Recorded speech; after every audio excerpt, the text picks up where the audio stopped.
Well, that goes back to Caesar Augustus, I would say. Anybody that opposed him, you needed to know about it first of all, and once that happened, they would disappear. Well, the same was true in the Soviet Union or East Germany with the Stasi. If you said anything out of line, you ended up in jail. Or in a sanitarium or something, or in a gulag somewhere. That same was true of the Nazis and the Gestapo and SS. They would do the same to people. Now, this is historically true. This is the way totalitarian states operate, and this is gathering knowledge about people and the entire population is a totalitarian procedure. That was the first thing that hit me right away. This was obvious, the route we were taking. And so that's why I've been opposing it since they started it in 2001. The real threat, the only threat we really faced were really domestically. We have done to ourselves fundamentally what the terrorists wanted done but could never achieve. We have done to ourselves. And this is the domestic threat that our constitutional and the oath of office that we took was given to prevent. This is the only way no other country in the world could have done to us what we have done to ourselves. And so this is the time when all good Americans need to stand up and oppose this. You have to be aware that these agencies are threatening what is fundamental to human rights everywhere. And you've got to ensure that you have some way of verifying and keeping these agencies in line.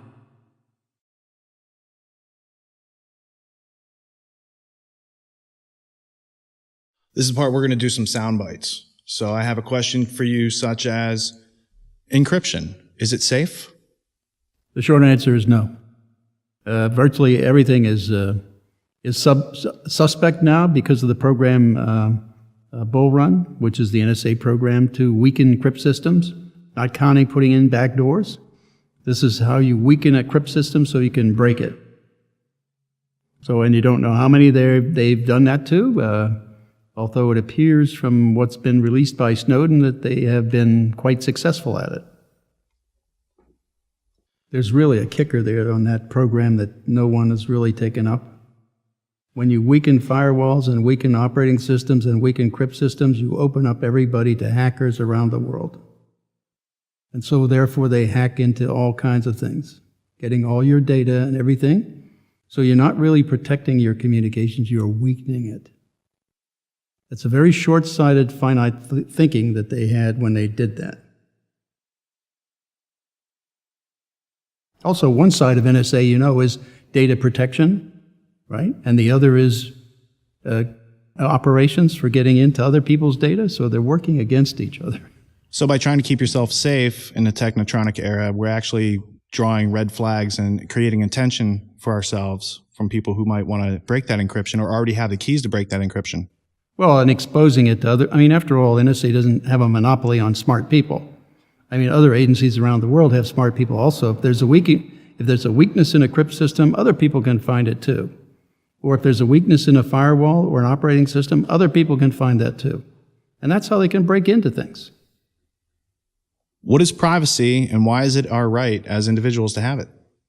The principal thing about privacy came out of the Revolutionary War when the British broke into U.S. Houses of U.S. people, and they would go anywhere and do anything they wanted with a general writ, which meant that we here in the United States had no privacy whatsoever as a colony of the government at the time, the British government. So that was kind of the impetus to create the Fourth Amendment that said before you could do that, you had to have evidence that would show probable cause that someone in this country was doing something illegal or preparing a violent action or something. They would have some probable cause to show to a judge with the name of the person, the reason you're doing it, where you're going to have the warrant served, and where you're going to search and what you're searching for. That's all in the Fourth Amendment, and that's why it was written that way. It was because the U.S. government, the central government, was never intended to have information on all the citizens of the United States. In order to get that, they were supposed to have a warrant. Didn't matter how they claimed they could get it, like third-party doctrine or any of that. That intent was in the Constitution from the very beginning. They were not supposed to have it unless they had a warrant with probable cause. So if privacy is our protection to keep our hard work from being plundered, can you compare that idea to that of, Soviet Russia or the Stasi in East Germany? Yeah, directly, simply because those were the targets that I was working in NSA while I was there for almost 30 years. And it was their entire point was they had to know everything about their population they possibly could so they could control it. I mean, that's what the Stasi did. That's what the KGB and the MVD, Ministry of Internal Affairs, in the Soviet Union did. So they kept track of everybody as best they could, and except they were doing it all manually, keeping manual files and things like that. They didn't have anywhere near the capacity we do now with the electronic age and the digital age and the software and the programs and the access that NSA does. So it's directly analogous, except it's in electronic form, not in paper form. So it's not exactly history repeating, but it certainly rhymes, and now they have more technological power to carry out what they're trying to do. That's right. Yep. How's the average individual adversely affected by NSA surveillance? Actually, it's hard to say there's any immediate impact on the individual per se, not yet anyway, unless you become a target or try to get politically active and are espousing principles or other directions or advocating for other kinds of operations for the government that the current administration doesn't like, at which case you can become a target. Like the Tea Party and the IRS, how they're using this data to go after the Tea Party. It's how you use information about people. It's power over people. If you don't like what someone's doing, you use that data against them. Have they gone outside the limits of the Constitution? Oh, absolutely. I mean, that was my complaint from the very beginning. When they started this domestic spying in 2001, the most recent iteration of domestic spying, I would add. This goes back to at least World War II with program Shamrock, and after that, and Minaret, and Minaret. Well, that was during the Nixon times when he was after the anti-war protesters. That's and right. Other people didn't agree with his administration's position. He got the FBI using COINTELPRO, the CIA with a program called Chaos, and NSA with Minaret. Those were programs all oriented against these people that the administration didn't particularly care for, opposing the war and so on. And they were the ones then collecting the data for the administration and doing things like in COINTELPRO trying to get people to commit suicide or manipulate people in different ways using the information that was collected from Minaret, Chaos, or COINTELPRO. What happens when we have regulation without representation? Well, you have basically what's going on in that case is you have an uninformed electorate being duped by a current government and being told lies and repeated lies till they get believed. I mean, that was the general principle of Adolf Hitler. If you're going to tell a lie, make it a big one. Tell it often until it's believed. That's the principle they're using, repetition. Like it's all legal, except in the case of when they had to give retroactive immunity to the telecoms, or except now in the case where they have a bill in Congress that's giving retroactive immunity to the internet service providers. Why? Because they've been committing crimes. And they're liable if the Department of Justice is not going to take them on in criminal court, which they're not. Others have the option to sue them in civil court, and that's why they had to give them the retroactive immunity. What actions are people taking today that are, with respect to technology, kind of naive in the current environment? Well, one of the biggest ones is Facebook. I mean, people are putting their whole lives out there on Facebook. They don't realize that that's being captured. The FBI, for example, looks at Facebook as one of the richest environments for them to investigate. So, but it's also being stored and captured by and used by different agencies. Like NSA is pulling that data in, as well as corporations. They're also using this data. So, I mean, it's the kind of thing corporations are more trying to sell you something. It's more of a marketing kind of approach, where they're trying to figure out what you like or the kinds of things they should send or push advertisements to you, whereas the FBI is looking at it for ways and means to, if you're being targeted, ways and means to either arrest you or take you out or put you in, like they did with the CEO of Quest, n.w.o. They put him in jail, like they tried to do with Tom Drake and like they tried to do with us. Try to use that information to build a circumstantial case and they basically fabricate evidence, which they did in our case. So the difference between government, which is more malicious than industry, is they're really still doing the same kind of thing. They're invading the privacy of everybody, and people are actually helping them by putting all this information out there, either in Twitter or in Facebook or any number of other ways, like an email, for example. That all that kind of information is being collected, and it's being used against them. So there's a tight relationship between the corporations that are spying on us to collect our private data and the intelligence communities that are also scanning for metadata or stealing it out of Angry Birds, as I heard Mike Hayden once say. You know, he's like, Angry Birds is already stealing your data. We're just sniffing their stream as it goes to Angry Bird Central, I think was his quote. Well, and they also, the program they're using to do that kind of sniffing is, the primary program is Fairview. That one has between 80 and 100 taps on the fiber optic network inside the continental U.S.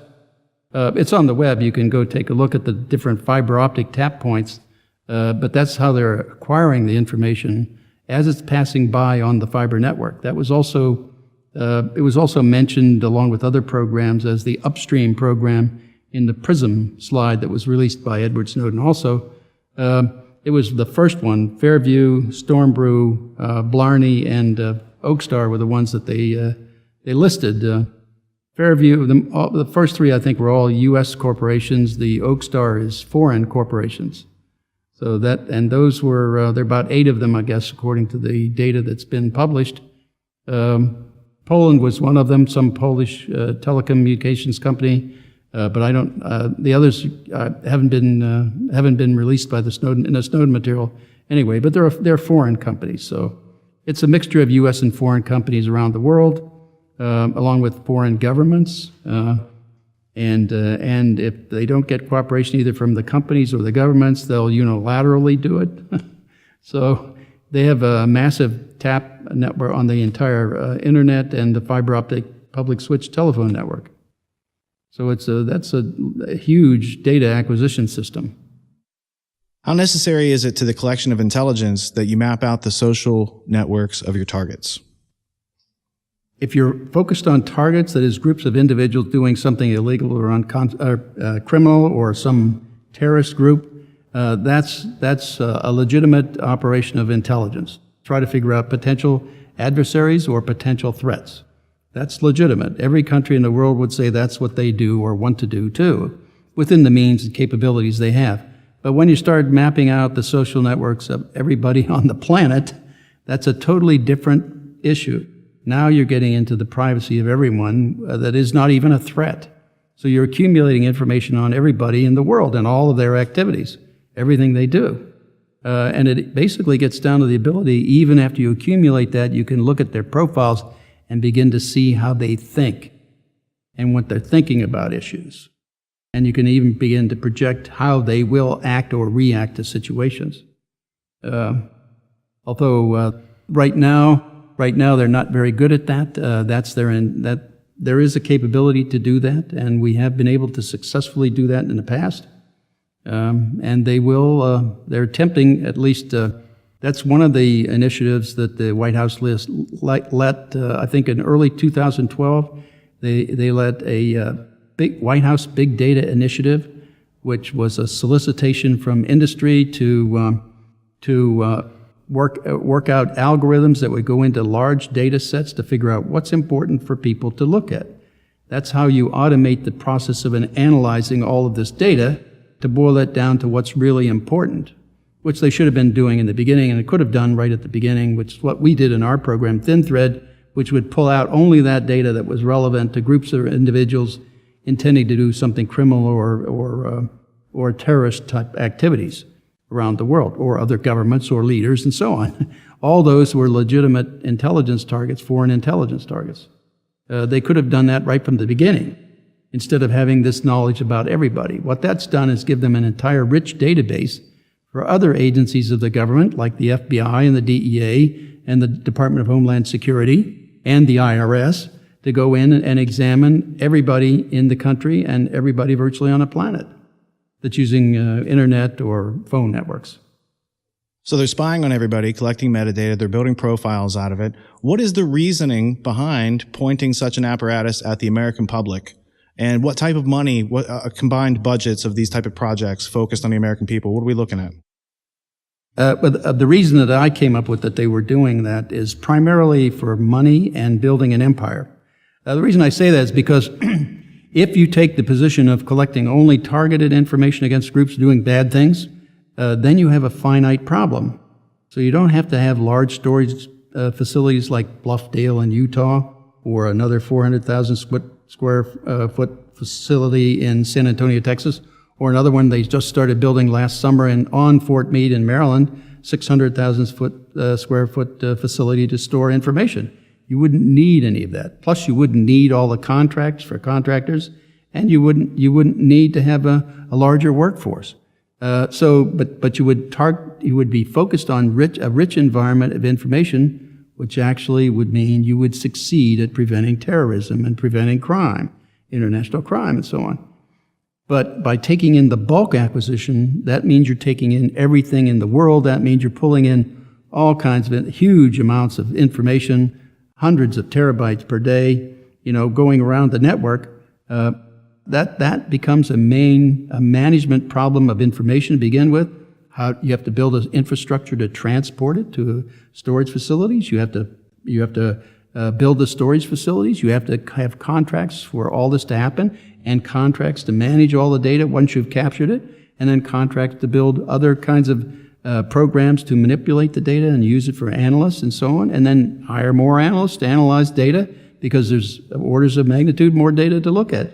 So, and it builds your budget so much bigger, and so now you're managing a much larger empire. So they did it, in my sense, for empire. Well, they told us they were doing it for the prevention of terrorism, so that would mean none of these programs were underway pre-9/11, right? Well, there was clearly an intent to do it prior to 9/11, and certainly there was in history, down through history, with Program Minaret at NSA anyway, and Shamrock. Those programs, they were doing that all the way back to World War II. Those are the programs that came out with the Church Committee investigation into NSA, FBI, and CIA back in the mid-'70s. And as part of that, that's when the FISA law was written, and that's when the intelligence committees were created, the Senate and House Intelligence Committees and the FISA Court. They were all created to have oversight of the intelligence community to ensure that they did not do domestic spying. So that oversight was supposed to prevent this type of domestic spying. Instead, now they're all advocates for it. The courts, the intelligence committees, they're all advocating for NSA to do this kind of thing, all under the false pretense that it's going to prevent terrorism. Well, what it's done is made what it's done fundamentally is add orders of magnitude more data for their analysts to look at every day, and they can't get through that data, and so they're dysfunctional, and so we don't stop things like the Boston bomber, the Fort Hood shooter, the Times Square bomber, the underwear bomber, people who are trying to do things that they should have been stopped. Even 9/11 should have been stopped, but even with the data that we had, but it wasn't. That's because their analysts are dysfunctional. They can't function under the environment they've created for them. Well, they're incentivized to keep filling up their budgets and expending their budgets so they can keep growing their budgets and grow power. But what occurs to me is there's a historical relationship between mass surveillance on a population and the crushing of dissent of that population. Can you explain that? Well, that goes back to Caesar Augustus, I would say. Anybody that opposed him, you needed to know about it, first of all, and once that happened, they would disappear. Well, the same was true in the Soviet Union or East Germany with the Stasi. If you said anything out of line, you ended up in jail. Or in a sanitarium or something, or in a gulag somewhere. That same was true of the Nazis and the Gestapo and SS. They would do the same to people. Now, this is historically true. This is the way totalitarian states operate, and this is gathering knowledge about people and the entire population is a totalitarian procedure. That was the first thing that hit me right away. This was obvious, the route we were taking. And so that's why I've been opposing it since they started it in 2001. How would you describe a panopticon? I'm not really good at doing that kind of thing. Do you know what it is? It's not clear to me. Okay. I'll just explain. You don't have to address it at all, but just so we're on the same page. East India Company employed this guy named Jeremy Bentham. And Bentham was asked to create a metaphorical prison that they ended up trying to build in Russia later. But it's the guard towers had mirrors on it, and so it could see all the prisoners at the same time. So the prisoners always think that they're being watched, but they can never see if there's somebody in the guard tower pointing a gun at them. They just know that sometimes people get shot from the guard tower. And it's a state of living in fear and using fear to control people's actions as... Well, I mean, yeah, okay. That's the state we're in. I mean, fear-mongering is the way our government's been operating. Fear-mongering first for terrorism to build up the budget, and now they've been playing that card too many times. Now they're looking at cybersecurity as the next fear, and then they'll find something else later on. The point is, and they never really want to solve the problem. That's been the basic issue with it, because once you solve the problem, you don't have the problem to have justification to get more money. So. That my version of their vision statement came out like this, that for them it's keep the problem going so the money keeps flowing. I mean, otherwise if you solve the problem, you don't have that problem to justify more money and more of an empire and to sustain your empire. So that's really what they're operating. Originally I thought it was, aim low and miss was their vision statement, because everything they ever did they failed at. I didn't quite understand it till the latter part of my career, that they were really not solving the problem because they didn't want to. It was a matter of keeping it going so they can get the next contract or get the next set of budget from the Congress and so on. Keep it going. And when left in the dark, they've been pointing those budgets at us. They've been targeting Americans. And we can talk about the potentials of kill lists and things like that are floating around in our world these days. But they're pointing this technology that's coming from taxpayer money back at the taxpayers, which seems very, much like, East Germany or Soviet Union. Well, you have to look at it also, in order to do the bulk acquisition of data, the largest amount of data is being passed around inside the United States, around the world. I mean, the pockets of where information is really ballooning are in the United States, in Europe, and in Japan, and in Korea, South Korea, and so on. Those are the big areas. In fact, 80% of the fiber optic network for transporting the communications of the world really is within the United States, or passing through the United States. So that this is really what they call the hometown advantage. Being able to monitor the communications, for example, of South Americans, because the South American cables run from South America to Miami and then back down to South America. That's not by chance, by the way. That gives us a look into everything that's going down there, and they can then capture all that information from places inside the United States. They don't have to be overseas to do it. That's true for about 80% of it, but the other 20% is where they have to. That's really the target they should be looking at, really, not the internal United States. But they decided that with bulk acquisition of data, U.S. citizens were first. We were the first ones collected that way. So the rest of the world is no more than being treated simply just like all the rest of us, all of us U.S. citizens. So we're all being treated the same. Recently, I saw a headline come out of the London Guardian, I believe it was, where you said that the reason that NSA was surveilling its own population was for totalitarian population control. Can you say that again in your own words? Again, it falls back to the principles of totalitarianism and how dictators and so on have operated down through the centuries. I mean, it's know what your people are doing and find the ones who are not conforming to what you want them to do, and then get rid of them. And that's fundamentally what this process does. It gives them that kind of knowledge about everyone in the country. And if you start to speak up about some issue or something, you get noticed, and then they have all that data already assembled on you, and they simply go compile it and look at it and see how they could influence you to do what they would conceive to be the right thing. So that's how you use it against people, and you make sure that they know that you know about what they've got, and so then they fear you one way or the other, or will conform to your wishes. If they can't find anything on you specifically, but they can find something on someone you care about, then they'll use that against you. So it's just like this. That's standard KGB tactics also. Well, and in terms of population control, I think what you're pointing out is they're trying to change the attitudes, values, behaviors, and beliefs of a target population to be more easily malleable and controlled by authority. Actually, they don't have to do that. All they have to do is make sure that everybody knows what they're doing. Then people basically change what they're doing. I mean, people I know have already changed how they operate, how they communicate internationally, how they, for example, Chris Hedges, who has said to me, he's finding it very difficult to do any investigative reporting anymore because he can't find any sources that will talk to him, and so they're not talking. So they're modifying their behavior. Whereas they used to talk to him about things off the record, now they can't do that, or they don't do that because they're afraid of being monitored.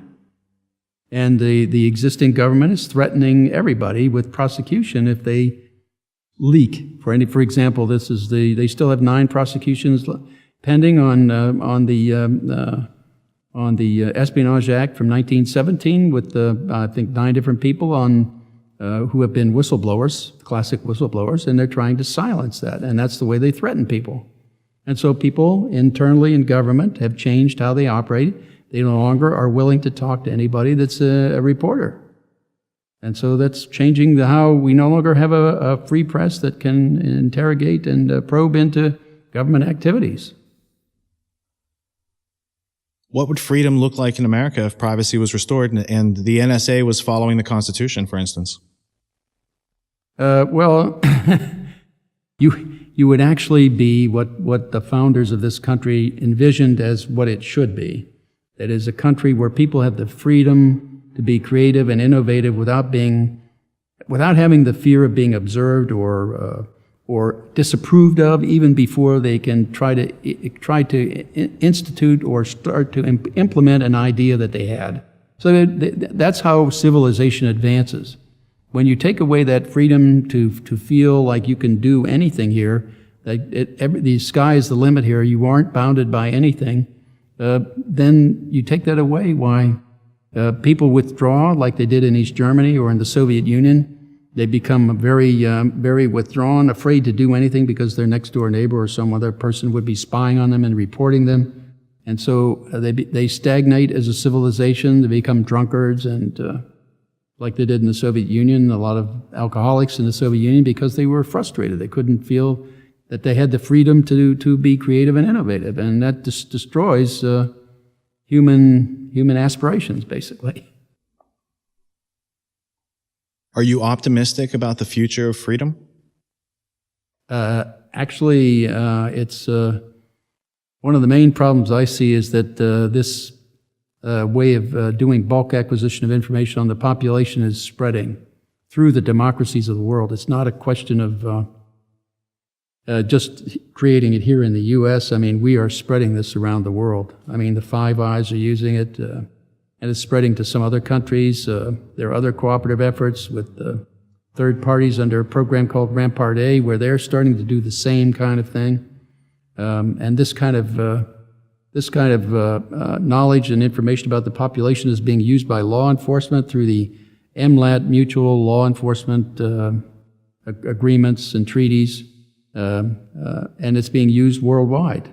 So the people cooperating, other law enforcement agencies around the world that cooperate with the FBI or the DEA, they will get information from the NSA indirectly and never be told it's coming from that, but they can act on that. And then when they do, they have to create their own, what they call parallel construction to to create information that's admissible in a court. Since the NSA data wasn't collected with a warrant, it can't be admitted in court.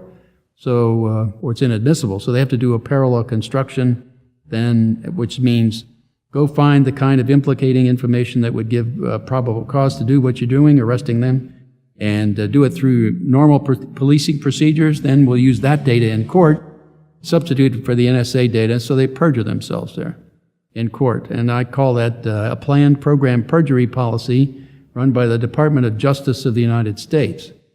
And now they're spreading it around the world, so they're subverting our judicial system inside this country also, and they're not just doing it here, they're spreading it around the world. So, well, you know, we all need to be concerned about this around the world, not just here in the United States. We may have started it, but off the model of the Soviet Union and the Stasi, I might add, and but we're spreading it, and that's even more criminal in my mind.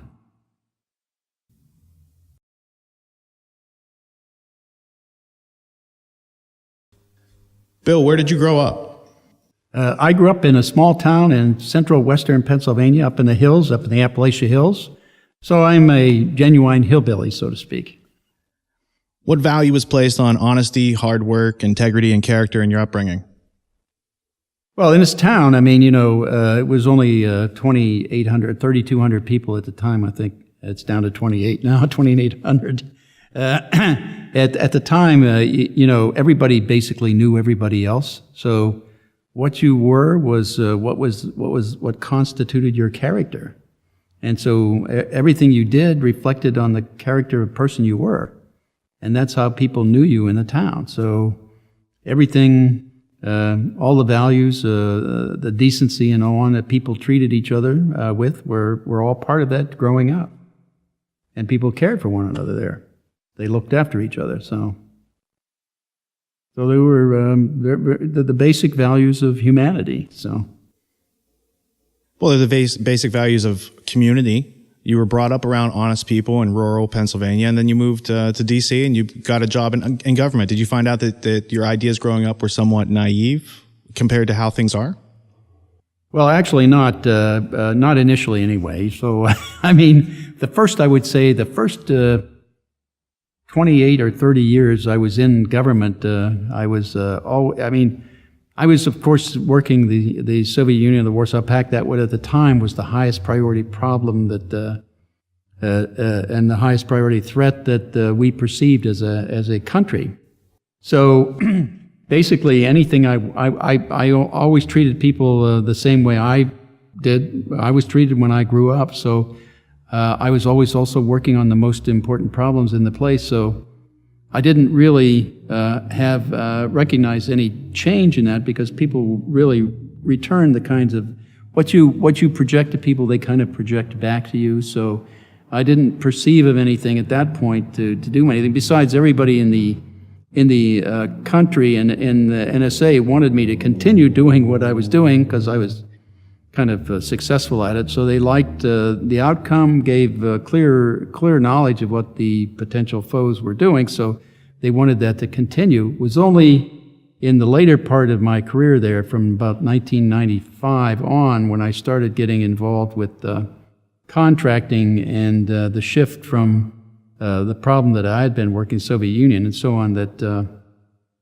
I got into areas where people were getting lots of money in contracts, and so solving problems in that arena was also my objective, because that was the main problem that we were facing, was the digital explosion at the time. So that got me directly into the solving problems that nobody really wanted solved there. And so when I did that, that kind of caused reactions that I didn't think I would get. I thought people would adopt those solutions and run with them and try to improve on them if they could, which was an expectation that I was clearly disappointed at, because no one really wanted to do that. In fact, they still don't, because again, they're still building their empire with different fear-mongering topics. The latest, of course, is cybersecurity and so on. So, and problem solving is a way of finding truth. So my question would be, what value does philosophy have in your life, and how would you define truth? Truth, you could say there's a variation of truth depending on who's looking at it, but there's also a physical truth, and that physical truth is or is not. So there's kind of when you look at, for example, when you're doing signals intelligence, you're looking at abstract things, the communications of people and their metadata and other kinds of things that they're saying. You may not be able to read their things, so they may be encrypted, and you can't read that. So you have to try to interpret that, but underlying all of that is a physical reality that's happening. Now, either that physical reality is happening or it's not, and that's the truth of it. So what you're trying to do in the business of intelligence anyway is get to that underlying truth, the physical reality, and it's not something like for example, in 1968, the Russians invaded Czechoslovakia. That's a basic fundamental truth. That happened, and it's not open to interpretation. We've got the pictures from Life magazine, and we had all the intelligence of them and everything going in. So it wasn't something that was not. It was the basic bottom truth, and that's the kind of thing you try to get to, reliable physics of things that are going on, and basically things that no one would dispute, I would say. How would you define freedom? Freedom is, I would say, is when an individual feels that they have the opportunity to try and do anything they want to do. That's kind of the freedom, without hurting people, of course. You have to have limitations. You don't want to do things that will hurt other people, but you have the freedom to be creative and innovative in your own way, in your life, and take it wherever you want to take it. What's the relationship between freedom and truth? Bringing it together, you actually go out and find truth. There's a relationship between freedom and truth, and when truth is lost, freedom does what? The problem is when you lose truth, you get into realms of deception and manipulation, and that is what destroys freedom. I mean, you can't really say you're free if you're being manipulated and being given false information to make judgments on. So you're fundamentally in the form of an electorate. You're an uninformed electorate or a disinformed electorate. So you lose your freedoms at that point. You made sacrifices in order to do the right thing in a hard situation where other people were being dishonest. The cost is so high. How do you justify the sacrificing of your career to do some truth-telling? That's pretty easy to me. I mean, I look at it as a very simple thing. This is the founding principles of this country, which I thought were really great, and I devoted my entire life to protecting and ensuring that would continue. And the oath of office is to protect and defend the Constitution against all enemies, foreign and domestic. And now, the real threat, the only threat we really faced were really domestically. If we had a domestic, we could change, we have done to ourselves fundamentally what the terrorists wanted done but could never achieve. We have done to ourselves. And this is the domestic threat that our constitutional and the oath of office that we took was given to prevent. I mean, this is the only way no other country in the world could have done to us what we have done to ourselves. And so this is the time when all good Americans need to stand up and oppose this. What is signals intelligence, and how did you get into analyzing data that comes from signals intelligence? Well, I got into the signals intelligence business in the Army when I got out of school in '65. They were drafting people for the Army, and people in my neck of the woods, hillbillies were good shots with a gun, so you were always a bunch of hunters up there. So you ended up in everybody I knew at the time was ending up in a rifle company being sent in the front lines to Vietnam to be able to kill people. So that was something I didn't want to do. I didn't particularly care to kill anybody. I mean, I didn't even like hunting that much, so I stopped when I was 16. I would never consider wanting to kill somebody as something I really wanted to do, so I wanted to avoid that anyway. I could, so I checked my options with the recruiters, and they said, well, hey, if instead of being drafted for 2 years, you volunteer for 4, we can give you your choice of assignment. You get a career. You can go a different route. You don't have to be in the rifle companies, but you have to sign up for 4 years. So I did that, and they sent me to intelligence school, traffic analytics school in Fort Devens, Massachusetts, and that got me. And that was in the Signals Intelligence. That was the Army Security Agency, which is one of the branches of the CSS, of NSA CSS. It's NSA Combined Security Services. That's the Combined Security Services of the Army, Navy, Air Force, and Marine components of Signals Intelligence. That's why the director of NSA is military, because he oversees all of that. So I got into that way, and that's how. And Signals Intelligence basically is looking at how the comment side. It really Signals Intelligence breaks down into 2 parts: communications intelligence and what they call ELINT, electronic intelligence. Communications is simply people communicating, however they do it, whether it's with microwaves or with radio or telephone or emails or any way people communicate. That's communications intelligence. That's that you collect that information to try to analyze what they're doing and figure out what their intentions and capabilities are. That's what the intelligence community is supposed to do. On the ELINT side, that's kind of radars, where is a flying object, or where is a ship at sea, or telecommunication, the telemetry with satellites and things and missiles, and how are they operating and what are they developing. So that's that kind of intelligence, like machine talking to machine. That's that kind of intelligence. So that's how SIGINT breaks down. How many years did you spend in the Army before you joined NSA? I was 4 years in the Army, and then I went I got out of the Army in '69 and started in 1970 at NSA. And I was with them till 2001, so almost 32 years. So you have about 36 or 37 years total service, 32 years approximately at the NSA. Based around the analysis of data. Can you talk a little bit about the analysis of data as a discipline or a science or an art form, and the importance of automation these days? I looked at this was one of the problems I saw with the field of analysis. Period. Whether it was in NSA, CIA, or anywhere else. The point was it was variable by the analysts looking at it. That is, there was an underlying truth. It was just that other analysts wouldn't necessarily end up with the same result given the same input. That is, they wouldn't necessarily be able to see as far into the reality of what was happening as there would be varying views of that depending on the analyst you went to. So you get a distributed outcome across a spectrum of interpretations of the same data. To me, that was simply incompatible with what the analysis discipline should be.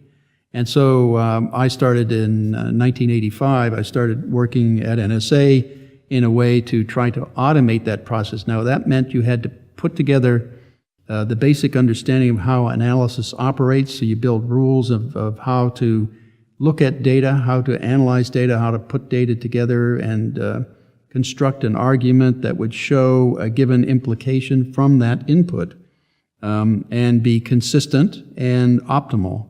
That is, if someone else had a better rule or a way to approach the data, you would look at that, take that in, and see if that was true, then you would incorporate it. So you were basically assembling and accumulating knowledge of the process and knowledge for a discipline that would cut across all agencies in the U.S. government as well as other governments around the world.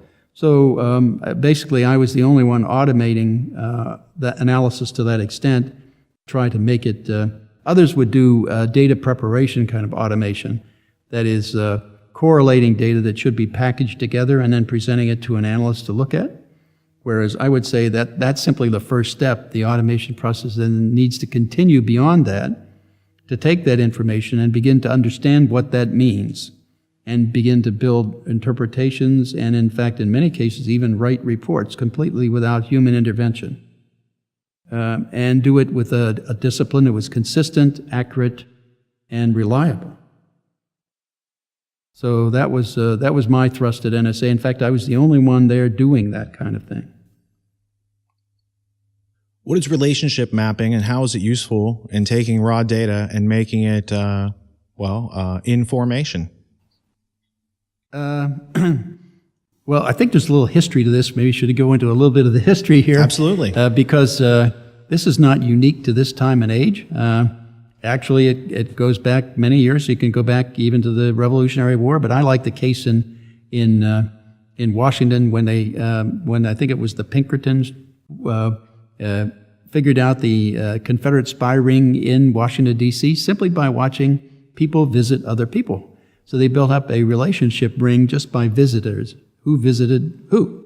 And so that laid out their network. And then, they didn't call it social networking then, they just called it mapping the spy network. Then in World War I, when Manuel Morris, I believe at that point became the primary communications system for all the field armies in the European war, then they called it net reconstruction, where you'd have call signs being used by military formations calling one another. And you would use those call signs as relationships to put back together the entire military structure of the opposing armies. And then you could watch them move around, and you could see how they were preparing things for like an offensive, even before they started the artillery bombardment. So you could see those kinds of things too. And then later on, and after World War II, they did the same kind of thing there with many different means of communications, air to ground, as well as ship to ship, ship to shore, and ground to ground. So those kinds of communications helped them lay out the communications networks for the opposing armies and the Nazis and Japanese. But and for example, it also gave them acquired data that they could break for the Enigma, or in the JN-25, in the case of the Japanese JN-25, or the purple codes. So those kinds of things gave them that information to be able to defeat them. It made a big difference on the battlefield. So, but today, and at that time, they started calling it contact chaining. So, and it was still network reconstruction, but also in the form of contact chaining. A calls B, A calls C. So that's how you put back together your network. And the same today is done, except now they call it social network reconstruction. So here's your social network. You phone your mother, you phone your daughter, you phone your friends, your business partners. You go to work and you telephone the same people, but in different directions. So you get all those things into a network, and that's called your social network. And the same then applies to the internet, who you communicate with, or on Facebook, who you communicate with, and so on, or any communications means or media.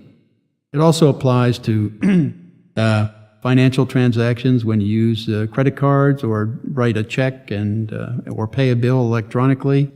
All those account-to-account transactions are a network for financial operations for you. And the same is true with travel. If you're going overseas, your passport number's identified, where you're going, what planes you get on, when you leave, when you arrive, all that's laid out, and that shows your travel network. So in the past, it was social network reconstruction, where they would try to figure out who you're friends with and this sort of thing. And today, it's voluntary self-surveillance, do-it-yourself surveillance, by just putting on your Facebook or your Twitter. Or they don't have to actually come. It's more of they can play defense because they don't have to be on offense. We're giving them the information. They just have to collect it and analyze it and predict our movements. Right. And actually, they can take your address book off your internet or off your computer and lay out your whole network there using that data too. And that's been one of the recent ones there. But I mean, they don't even have to attack your computer. If you allow yourself to be open, they can get that information easily. Bill, if we're the targets today, let's compare it and contrast to the NSA in the 1970s. Who were your targets back then? And what were your daily activities back then? Okay, well, at the time, the bulk of NSA was focusing on foreign threats. So they didn't know about the Minaret program. What NSA does is they compartmentalize programs so that only very few people know about them or involved in them.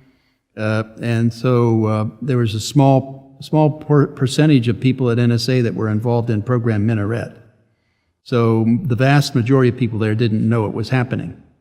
And their activities were fundamentally trying to analyze the communications of foreign countries or foreign governments and militaries, and to try to assess potential adversaries, threats, and so on. I mean, the main focus, again, was at that time in 1970, was on the Soviet Union and the Warsaw Pact as the preeminent kind of threat that we were facing. But also we had efforts against Red China, North Korea, Cuba, and various other countries around the world that were borderline potential threats. So that it depended. I mean, you had a national priority list for intelligence production, so you would follow that primarily as your targeting for effort that you would devote in terms of signals intelligence. So it was the national intelligence, the SIGINT national SIGINT requirement lists were developed from national requirements for intelligence based on the view of the U.S. government of other governments and militaries and or terrorist organizations and things like that around the world. How about in the 1980s? Who was the NSA pointing its barrel at? Who were the targets? Was it the Soviet Union still during the Cold War, or who? Yeah, during the Cold War, it was still the primary ones were the Soviet Union, the Warsaw Pact, China, and North Korea were the primary ones. But over time, that was changing. There were some terrorist activities early in the Reagan administration in Lebanon, for example. And others, so there was raising that as another issue. So they're starting to look at terrorism as an issue, and so there was a little shift starting there. But still, primarily, they were focused externally at foreign threats. And after the Church Committee investigations, the Minaret program was terminated, and so the FISA law was enacted, and they started. They adopted a program, Blarney, I think, as a result of the FISA laws, and that was, again, they were very sensitive at that point from there on about any collection of U.S. citizens. I mean, if you happened to have some data collected about a U.S. citizen, right away you had to review it as whether or not it was a violation of the FISA law, and either way you had to purge the data from the base. So we were very sensitive at that time about that. So after the Church Committee, the FISA courts, those are protections put in to protect the individual rights of people in this country. We call them citizens. In 1992, John Taggart led a problem-solving team to combine ops and research to capture and diagnose data. Could you describe the substance and nature of what that project was? Actually, it was a joint. Dr. Taggart came from research. He was the chief of staff of the research area over there, and he came in. Actually, I met him first in 1985 when we started cooperating there to do automation of SIGINT processes. So the analysis was the driving factor of that. So we were working together from 1985 to about 1982 when we said with the explosion of the digital world and digital communications, why we felt that at that time we had to formalize the kind of loose cooperation we've been doing together since 1985. So we started jointly the SIGINT Automation Research Center. John came from research, and so he brought all the technical skills, computer processing people, engineers, even physicists or other people who had the technical skills from the technology area. And I came from operations, so I had the operational skills like linguists, analysts, crypto mathematicians, cryptanalysts, and so on. So I'd bring all that into that effort too. So we had all the skills at NSA kind of in a small area. It was only about 16 people total. And so we were all in one place. And so it made it much easier to attack problems, because what you would do to get together, now here's the problem we want to attack, and you define that problem for everybody. And we'd say, here is your component of that problem, and here's yours, and here's yours, and here's how you all have to work together to solve the problem to get the end result. So everybody would know their part in what the effort was. They would know what they were contributing, who they had to work with, and what the end result was, so they knew the entire process from beginning to end. And it gave that understanding, having that understanding in the people developing it, made it so much easier to integrate and so much quicker to solve. And so that was the whole idea of the SIGINT automation. It's like a skunk works or a Saturn plant, for example, how you can quickly solve the problem and do it effectively. What's the right way to use spying to protect freedom and liberty? In other words, what should be done, and how can we be protected and still, do the job of collecting the intelligence we need? Yeah, what we did was we looked at it as we had to satisfy all the legal requirements under the FISA laws and all the other laws that existed, plus abide and protect the constitutional rights of every citizen of the United States. At the same time, we wanted also to be making our analysts effective against foreign threats. That meant getting and focusing in on a rich environment of information to ensure that would happen. I mean, if we buried them in data, they were already buried in data when we started this program, and they were malfunctioning at that time, and they were complaining about that, and all they were doing was coming in with more and more tools for them to use to look at data. That didn't solve the problem of all the massive amount of data that they had to look at, and the ways that they were going at it. They were going at it from a Google-type approach where you use a series of words or a phrase or something to go at, and many people use those phrases that aren't even related or involved in any activity that was of concern. So what that did was bury them under a pile of useless information, even in the 90s. So the question was how to solve that problem and do it effectively, so that we, followed all the rules of law and also abided the constitutional rights and made a rich environment for our analysts to look at, to analyze, and become much more effective in their jobs and their responsibilities and what they're attempting to do. So that's what our whole program that out of the SIGINT Automation Center was all about, and that's what we tried to do, and that's effectively what we did. And we did it by doing a focused, targeted approach in terms of the graphing of relationships, social networks. We would build the social networks of the bad guys and also look at the social networks that were being passed as data was passing by, so that we could see whether or not someone was a part of that network or not. If they were not, we simply let everything pass right by. So that gave privacy not only to U.S. citizens, but to everybody in the world. And that made a rich environment then of data for analysts to look at. And on top of that then, if we found that someone in the United States, assumed U.S. citizen, was in way cooperating or communicating with some terrorist organization or member of a terrorist organization overseas, we would initially, when we picked them up, we would encrypt all the attributes that identified them, so that basically they would be anonymized. But you could still track them and follow what they were doing, because it was unique anonymization, so that meant we could track them, but still not be able to tell who they were until we would develop probable cause. At that point, then we would say we would get a warrant, and then we would be authorized to target them and take in their data. If we didn't have a warrant, we simply would terminate that activity after, I think it was 3 days, 72 hours. You had 72 hours to get a warrant to do that. In 1997, what was your position at NSA? I was the technical director of what I call the world.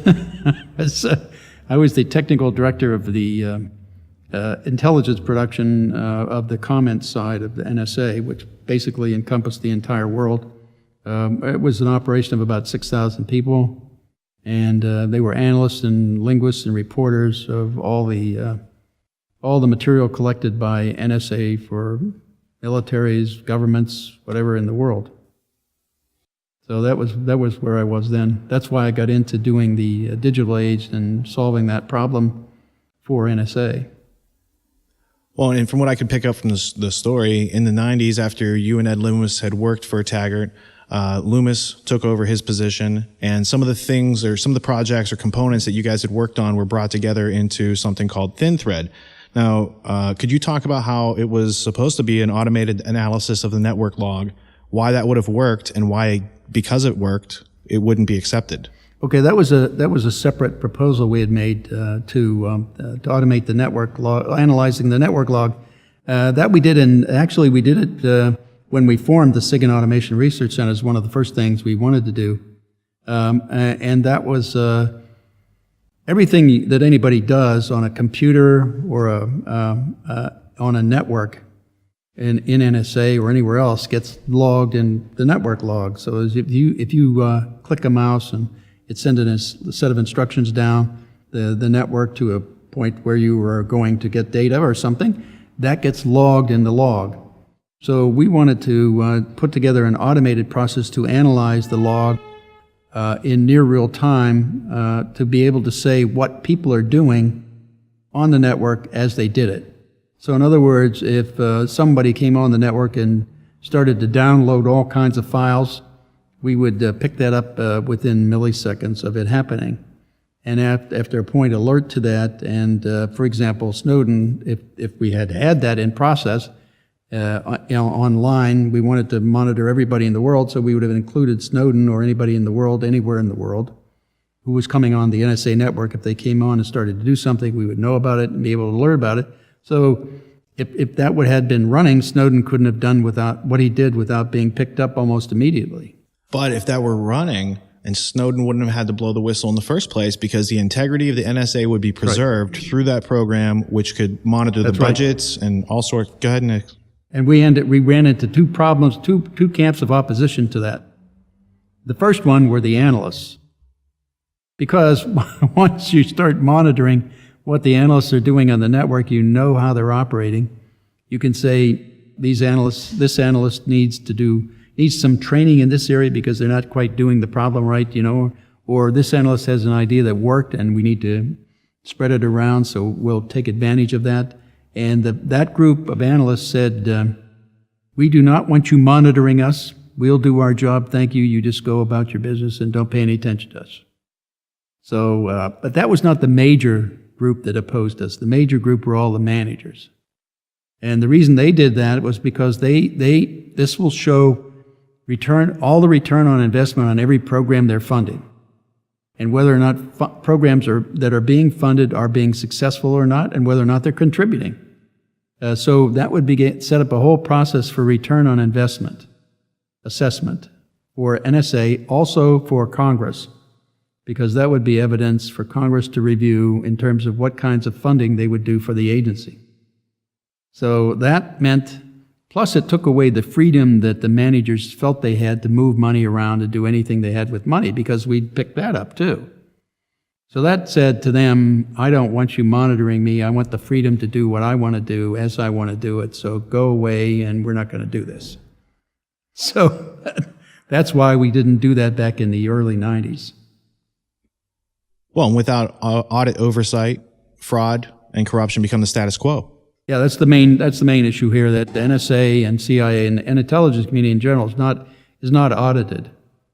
That is, there's no accounting for how they spend the money, how effectively or not. So it's a setup for corruption and fraud and waste.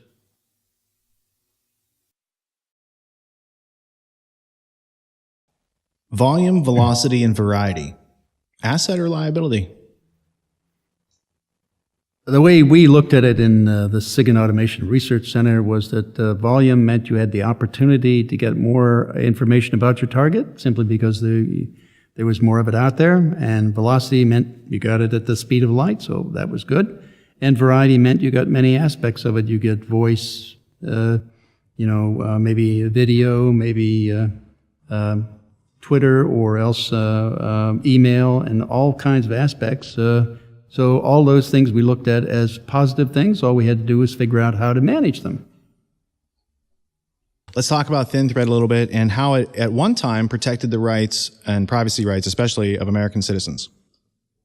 Yeah, well, in the data acquisition system, once we acquired information and recognized that maybe a terrorist was talking to a potential U.S. citizen, what we would do is encrypt all the attributes. So that would protect their identities until you could show probable cause. You had a certain time limit to do that. That was automatically managed by the system by software right up front. So that as data, if data was just about U.S. citizens, the software would simply let it pass right by. It would never be ingested into our system. So it had to be that targeted set of individuals that we were after, and maybe 2 degrees, we were going to expand that to the 2 degrees around it as the zone of suspicion in the social network. Otherwise, we wouldn't even take in the data. And that would be filtered by software upfront as as that data was viewed. It's much similar to what NARIS and the variant devices for AT&T and Verizon can do today. Well, let's talk about that, because that's in the next line of thinking is February 2001, AT&T and Verizon get these pieces of paper from the government saying, we want your customer data. AT&T used something called a NARIS device, and I'm sure there's an equivalent device at Verizon. I'm not sure what it's called. It's variant, yeah. And what do these devices do specifically? And this was, again, February 2001, am I correct? February, NARIS didn't, I think, start marketing things till about 2002. But before that, in 2001, early on, they were they were going around soliciting information from different telecommunications companies. The one we know about that is in court record is Quest. n.w.o was the CEO of Quest at the time. Refused to turn over all of their data. This they approached him on the 27th of February, according to the court records of 2001, which was about 7 months before 9/11. So they were approaching them before 9/11 to get all of their data, all of their customer information. So the intent that was kind of implied, the intent was to get information on U.S. citizens even before 9/11. The key point about when they were approached is that we had proposed to deploy our system in November of 2000, just 3 or 4 months before they made this approach to Quest. Because we had everything connected and everything was functioning all the way back through the big-ass graph, if you will, the bag, or the social networking for everybody that was ingested, and we had projected at the time we had no limit as to how many trillions of transactions we could take in, that we could still manage them with this process that we put together. The idea was if you took in trillions of relationships, that like phone calls between people, but when you boiled it down to, you would only get tens of billions of maybe relationships uniquely, and that all the others would simply be repeats of those tens of billions of relationships. So we would put together a system that would build the relationship and then keep a counter of how many times we had a record of that relationship, rather than keep the entire list of, if we saw something 1,000 times, we would simply have it once and say we saw it 1,000 times, as opposed to listing it 1,000 times.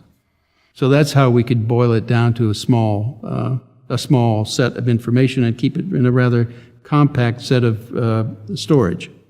And that's how we projected we could graph everything, every transaction in the world that way, so that we didn't have a problem with storage, and we didn't see a limit as to how much we could graph, and we used it and put it together in a B plus tree type index, which meant we had fast access to it to make decisions as data was passing by on whether or not we should keep that data.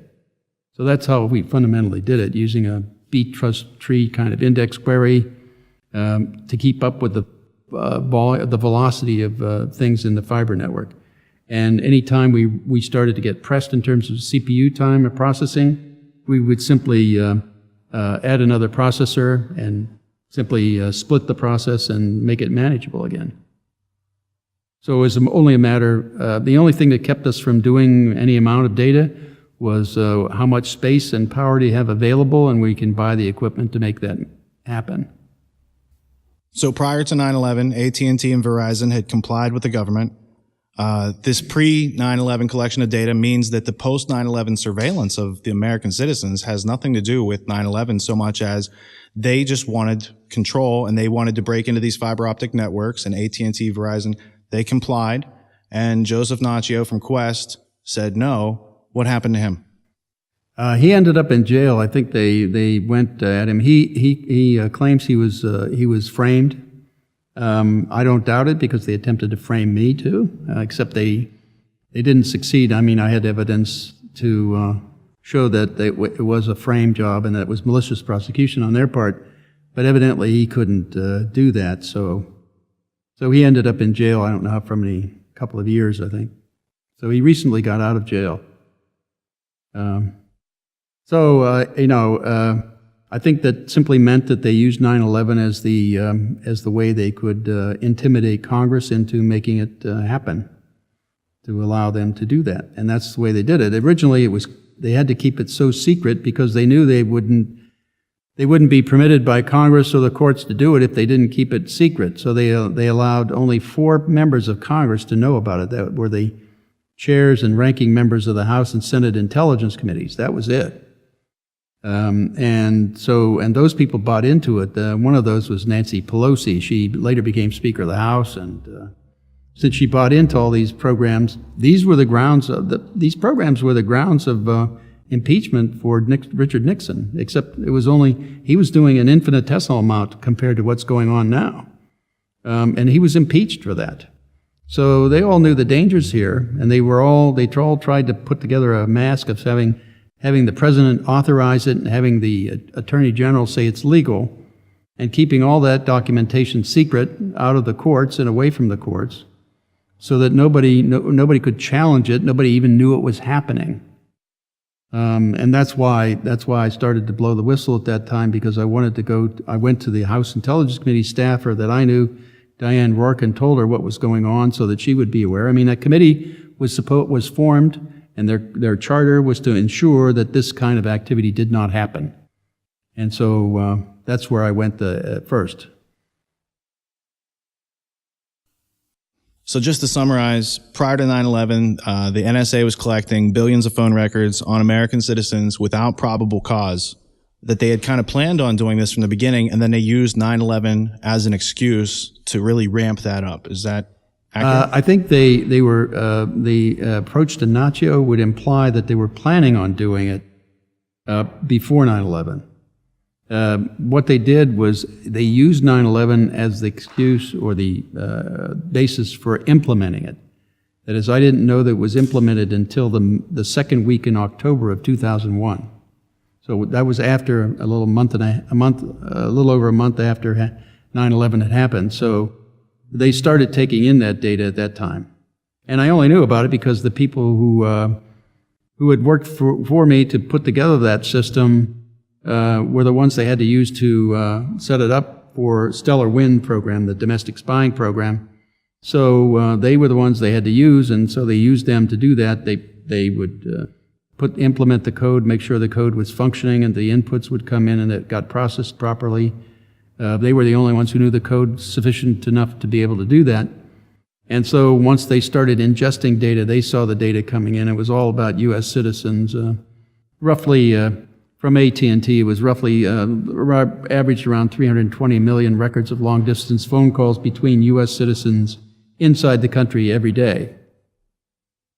That didn't count all the other communications they were managing too, but the domestic spying started with that, and then of course it branched out to other telecoms, and then they spread out. The only two things that the telecommunications companies had to offer, one was all the records of the phone calls and transactions that their customers were doing, and the other was access to the fiber lines. And giving that access to fiber lines allowed the NSA to use NARIS devices and other kinds of devices to tap into the networks and take, for example, all of the communications in the fiber optic lines for the World Wide Web. That's part of what Mark Klein exposed in the AT&T facility in San Francisco, was the NSA room where they had the NARIS devices operating in the off the fiber lines that AT&T was managing. What they would do was, as Mark would explain, is simply put basically a prism on the fiber line, which would split the fiber into two equal parts. They would send one the normal way and then one to the NSA room. Now that prism's basically a beam splitter? It's basically a beam splitter. We call it a splitter or a a Y connector. Sure. So optically, they're taking one stream of fiber optic data, they're splitting it into two, they're capturing one, delivering you the other that you don't know is being spied on. Right. And they have had this ability for, since last century, basically. Yes. Actually, that capability goes back quite a ways. Using it effectively inside the United States started after 9/11. So, and that was what Mark Klein exposed, and there are between 80 and 100 other similar tapping points inside the fiber network inside the United States in the Fairview program alone. In other programs, they have other tapping points with not with Shamrock, but Stormview is another program, and then Blarney is another. So that those, and I'm not sure the extent of those. There is one slide on Stormbrew that shows tapping points along the periphery of the U.S., which would imply they're after the transoceanic cables when they come up, which would imply that program is looking primarily for foreign communications, whereas Fairview looks much more like it's directed domestically. Stellar Wind was one of these programs. Did it start prior to 9/11? And it's also a collaboration with GCHQ as well, where they're collecting information without probable cause and sharing it with other countries. Is that correct? The Stellar Wind program was named, I think, in October of 2001 as their domestic spying program. That's when the data started coming in. So right after 9/11, they said, we have a program for this. It's called Stellar Wind, and we just pulled it out of our pocket. It wasn't created before 9/11. Right. That's right. And also it wasn't shared with the British at that time. Although I think there's much more sharing going on now and more cooperation with law enforcement as well. Sharing this kind of program, and they have similar programs in England, at least some of the stuff that Snowden materials come out saying the same thing, that they're doing that too. That's why I say this program, this kind of approach is spreading, and we're kind of the ones leading the way electronically. I think the British were doing it visually with the cameras and looking at their countrymen and monitoring what they were doing with the cameras before we were. Mm-hmm. But we started the electronic spying, and then now they're also joining us in that effort. I think we were much further ahead with them in doing that, in the graphing area especially, and indexing area, and managing information. So I think they've adopted our techniques. So some of the relevant information pertaining to what the NSA had prior to 9/11 consists of communications that they've sniffed and stored and analyzed in some way. Was the NSA aware, or did it have in its databases the traffic that would have told us this attack is going to happen, and if so, what are the details? Yes, although I don't see Tom Drake, who is a friend of mine, also a supporter of our program, ran that program on the entire NSA database after 9/11, several months afterward, and he found all the data that was necessary to stop 9/11 in their database sitting there that people didn't recognize or bring to anybody's attention or report in any form to anybody of authority. What that meant was that it got back to the unreliability of analysts being able to see through mounds of data. Right, you make them dysfunctional by putting all that data on top of them and making them sift through it. And so they first of all, humans can only do so much, and obviously there was just too much there for them to handle. That's why they needed an automated process going through it, and they didn't have that. They rejected that entire process. That's getting back to why I keep saying they traded the security of everybody in the United States and the free world for money, because they wanted to. Money was the issue, not solving the problem. So potentially NSA could have connected the dots prior to 9/11, stopped the terrorists from ever infiltrating the country, but they didn't have enough budget money, or they didn't focus that budget money on the appropriate projects. Which do you think it is? Actually, it had nothing to do with the budget. They had plenty of a budget to do it. They didn't need any more money to make that happen. See, that was the issue. The issue was they wanted to build the budget up. So they wanted more money. So you don't do anything that would take away the problem that you're using to get more money. So you stop that and keep the problem going is the issue, right? So you still have a problem, therefore I need more money, so you get a bigger budget. If they say, well, let's implement this other program that solved the problem, well, then they don't have that problem to argue for money. So, and that's basically the way they viewed it and the way they operated, and then a lot of contractors got rich off of it. Did you ever brief the CIA on what the NSA had on these terrorists prior to 9/11? So you would have briefed them after 9/11 and said, hey, here's what we had and here's what could have been known. Did that ever go on? You see, I left NSA in October of 2001, so any of the data that was run and pulled out by Tom Drake, he did after I left. So I couldn't brief CIA on that. But what I did do with Ed Loomis and Kirk Wiebe, we went through open source data in 2002 and pulled together all the material that was there, including the names of the targets of the terrorists. They had names for the targets, like the towers, the Twin Towers were called Town Center. The Capitol building was called Law, and the White House was called Fine Arts. And so they talked about these. These were the codes they used for the targets in emails and things that they had said. And we got this out of open source off the web using Google. So we did brief them on what we were able to pull out of open source, and that was as contractors. We were going in saying, this is what you can do with open source. And we went through that, and I say, how did you ever know all that? And I said, it's right there in open source, you can get it too. So, yes, we did brief them on that, but it was from open source material, not from anything that NSA had. That's good to clarify. That's just good to clarify that it was from open source material. It was widely available.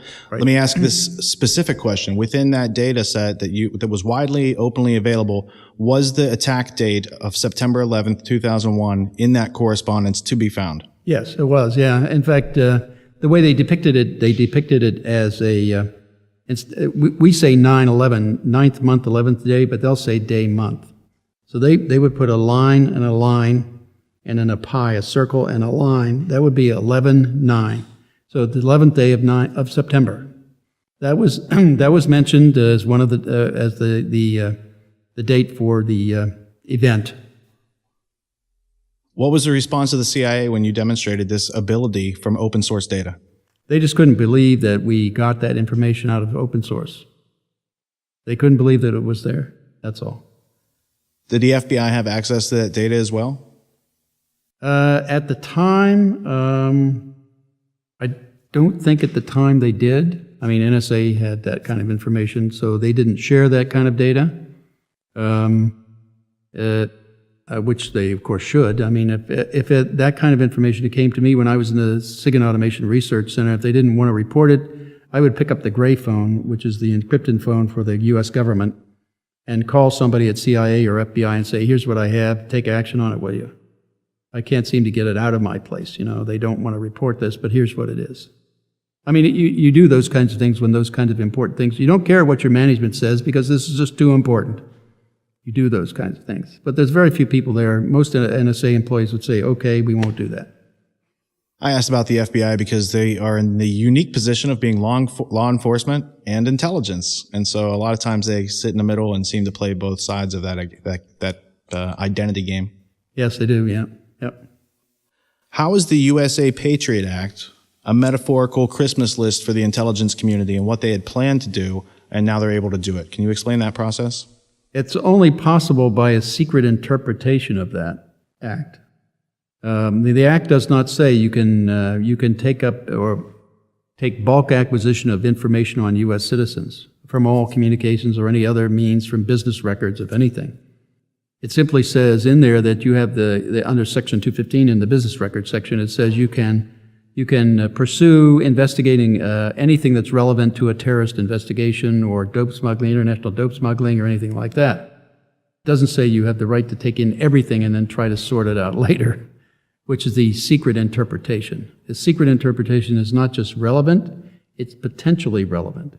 So that means everything. That's the way they interpret it. That's their secret interpretation. That the words don't say that, but that's the way they're using it.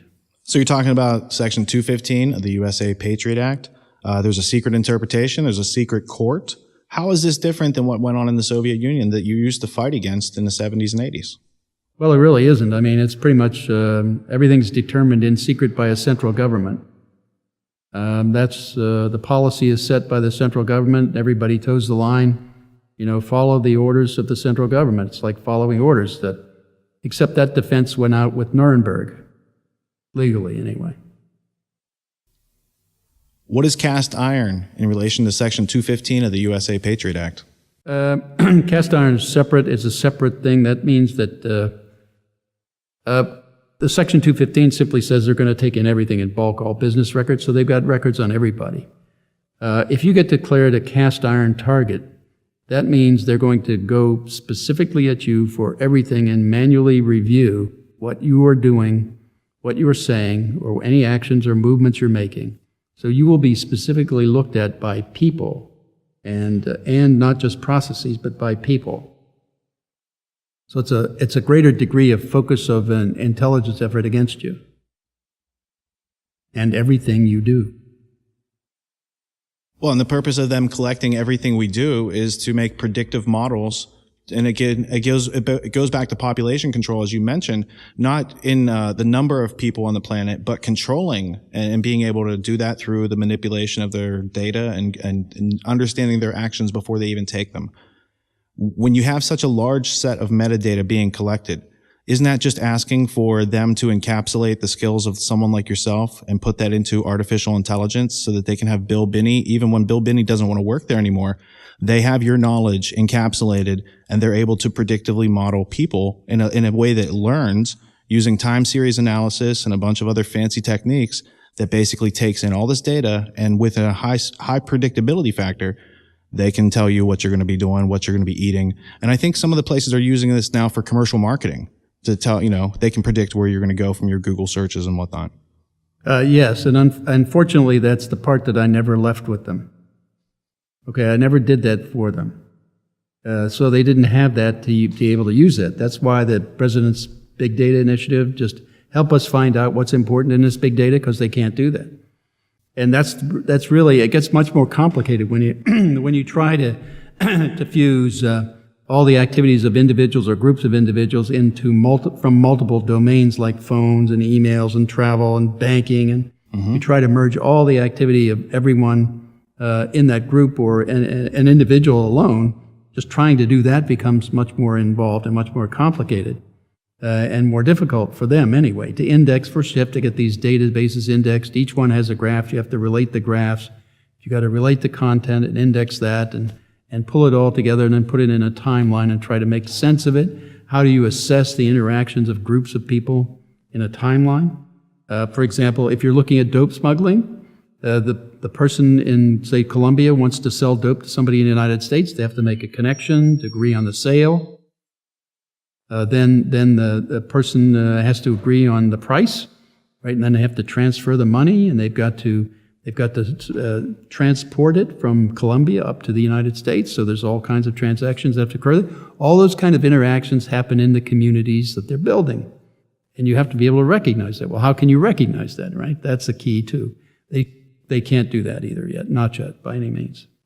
So they're struggling with that. They're struggling just to find out what's important in the data, let alone put together and analyze the profiles and what's important in the profiles. We call that profiles of interest is what we call that. We never documented it for them, so they can't do it. But we defined it for them as combinations of things that would imply there's intentions and capabilities to perform certain acts, like dope smuggling, arms smuggling, an attack, any kind of thing like that. For example, the 9/11 crowd did a typical military attack profile. They showed that the military profiles will simply be the military moves to positions to prepare for the attack. In other words, there's takeoff positions for the attack. They prepare for the attack by setting up their command and control system, and then they execute the attack from there. But you can see that movement and shuffling to get in position to do that, and that's a typical military action. Well, the terrorists did exactly the same thing. They moved to hotels next to airports and then bought the tickets for the airplanes and then got on the airplanes simultaneously. So you could see that buildup. That was an obvious attack coming. What are some of the things about 9/11, 13 years later, that disturb you that might not have been investigated properly? Or what are some of the anomalies or things that, are like a splinter in your mind about 9/11? Well, in the intelligence arena, there's, of course, the inadequate search of the database that NSA did, and after the fact, they found the data and then covering it up and not letting it be exposed to the congressional investigations or the 9/11 Commission, to my knowledge, anyway. So that meant that they didn't have those aspects to deal with and couldn't deal with it in terms of their reports or in their studies. And so, and then there's the physical issues. I've been talking to some physicists recently and engineers and so on, and they have a coalition of people, the 9/11 Truth Group, which is saying there are certain aspects of 9/11, the physical nature of how the things occurred, that should have been addressed by these different studies and have not been. Physical things, observable acts like molten metal in the buildings, coming out of the buildings, and like that certain temperatures physics requires certain temperatures for that to occur, and how you can't get that kind of temperature in a fire in a building like that. So you can't identify the source of what's causing that. Right, but that's a physical fact that should have been addressed and dealt with. And also Building 7 falling straight on its footprint, that kind of thing is suspicious. How could a building like that fall that way? And that was not even addressed. So none of those things, or some of the other things they were showing me, were also suspicious that they should have addressed, and they didn't. And so none of the studies came out with those. So that's basically a very bad. Even NIST didn't do that. I mean, that's not good science at all. I mean, you don't ignore facts that don't fit your preconceived outcome. In other words, if I wanted to solve a crypt problem and I had a preconceived idea of how it went there, and any fact that came along about that system that didn't fit my preconceived idea, I threw them away, I would always fail. Never solve any of them. Was there anything else with 9/11 that got your attention that you thought, this is really strange, and with all the budget power that we have focused on defense in this country, that there were multiple layers of failure that kind of coalesced to bring that event about? Well, I mean, it was on virtually every level. They were all pretty much out to lunch for that attack, and they ignored the things, basic things that they should never have ignored. Certainly, if I was aware of them, I wouldn't have hesitated in notifying people. But I would do it on the gray phone. So we had multiple levels of security failures from our intelligence community on 9/11, and where's the list I can find of people who got fired because they didn't do their job? It will be on a blank sheet of paper. Okay? It'd be There's redacted. your list. Right. I mean, they all got promoted, I think. They all got elevated to higher positions, and they got more money, and the budgets were increased, tripled, basically. So, I mean, now, if you looked at it from 9/11 on up till now, I mean, we've spent almost $1 trillion in the intelligence community since that time. Around November 2001, Thin Thread received a new input. Instead of being focused on surveillance of an international variety and not focused on Americans, it was turned on us. Can you describe that process? And as its creator, is that something you ever dreamed of when you were making it? First of all, it wasn't called Thin Thread. That was a replicate. They replicated the code and called it Stellar Wind. Okay, that was the Stellar Wind program. Then they started inputting that data into that domestic data into that program, and the program simply looked at data and did what it was supposed to do with data, which is index and graph and pull things together and correlate them and manage them. That was what they, I mean, and all the things we had in Thin Thread that were to protect people and also monitor what people were doing with the data, they eliminated, they removed that from the software. So those restrictions were no longer involved in any of the processing. So that meant they took away any protections that anybody had, U.S. citizen or otherwise. So there were no protections at all then for anybody. But isn't it okay to take away our protection to give us security? No, because that's a violation of the constitutional rights of everybody, starting with the First Amendment, where you have the right to free association.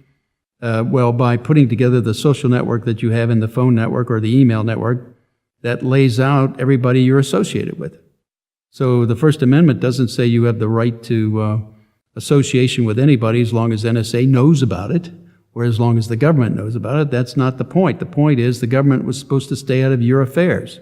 These are your affairs. That's what the First Amendment was all about. That's what the Fourth Amendment primarily was about, and that's what the Constitution's about. Bill, can you discuss some of the atrocities committed by the United States government against its own people in relation to the loss of privacy? Well, I think I would just say that they've gone to any degree to try to silence anybody who's tried to expose any of this in any way, namely the four of us from NSA, Kirk Wiebe, Ed Lewis, Tom Drake, and myself, who tried to discuss this internally with the Congress, as well as members of the Inspector General's office in the Department of Defense and the Department of Justice. And when we did that, why, they came at us with everything they had in terms of the FBI pointing guns at us, and also having the DOJ try to indict us on false charges several times, 3 times. In fact, from between 2007 and 2009, the end of 2009, they attempted 3 times to do that, all of which we were able to stop because we had evidence that showed what they were doing, and so they stopped it. Finally, at one point, the last time they said it, that our lawyers, we had a lawyer at the time, he came out and said that he'd been informed by the Department of Justice they were going to indict us on a charge of conspiracy. And so we, of course, I had the evidence for malicious prosecution of that case, so I called up Tom Drake and I told him I knew his phone was tapped by the FBI. So I wanted to make it clear what I was going to do if they did that. And so I read all that information that I had accumulated on evidence of malicious prosecution over the phone to Tom, and I said, make sure your lawyers know about this because we can use this when we go into court. And so that was the end of that conspiracy charge. And the next month later, we got letters of immunity from the same Department of Justice that had tried to fabricate charges to put us in jail.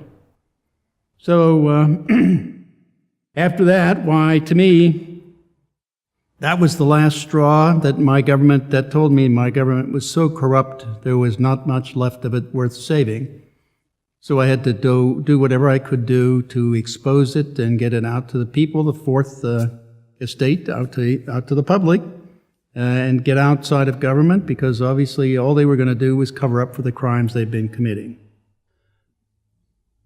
There's been a lot of talk that Snowden, when he blew the whistle, that he actually was a leaker because he didn't go through something called channels. Can you explain to the audience how, after the Church Committee, the proper way to blow the whistle and disclose government malfeasance to the public was set up?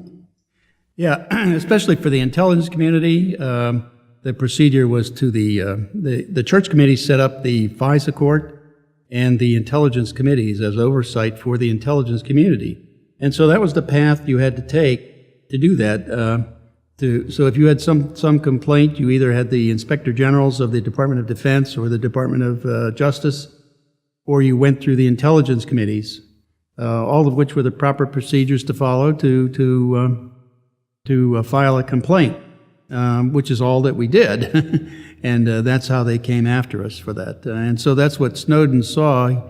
He looked at our case. We were called the thin thread crowd at that point, and he saw what happened to us. He also saw what happened to Tom Drake. He got indicted and falsely charged. I mean, they fabricated evidence against him. They took papers that he had at his house, took them back, and they were all unclassified at the top and bottom. That was clearly marked. So all I did was draw a line through that unclassified statement there, stamp, and then stamped it classified, top secret or secret, and then charged him with having classified material, which meant that they were framing him they were fabricating the evidence and framing him. And so that was all, that was still the argument that they were saying going into the court trial in 2010.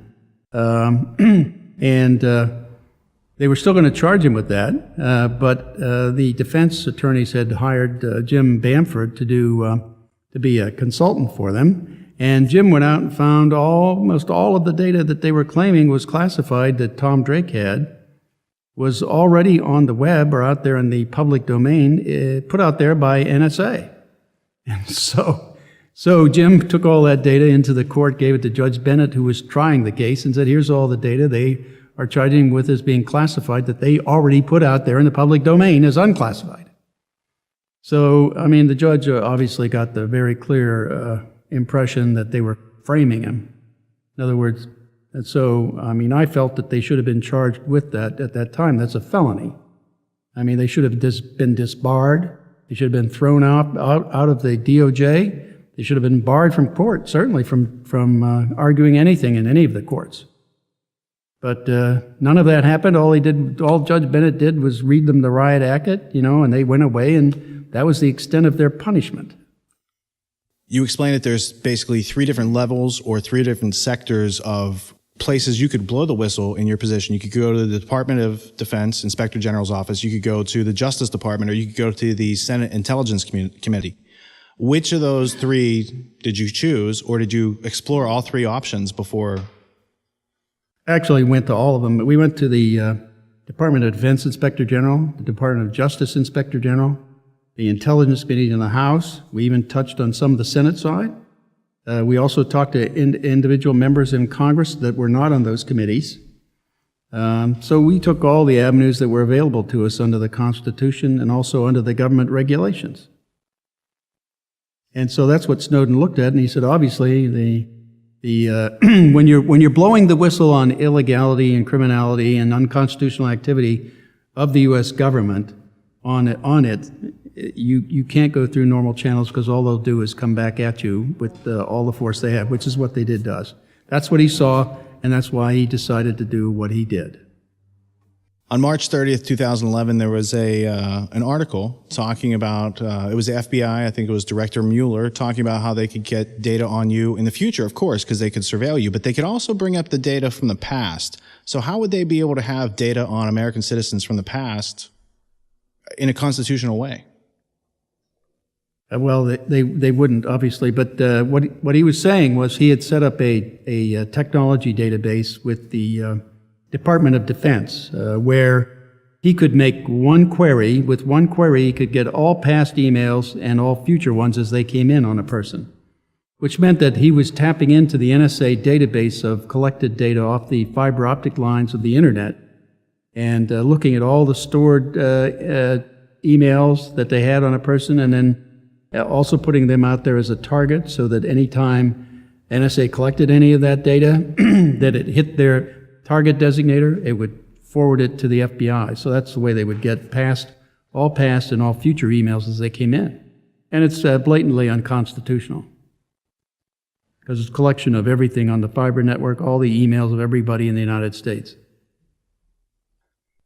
In contrast to ThinThread, there was a program under NSA Director General Mike Hayden called Trailblazer.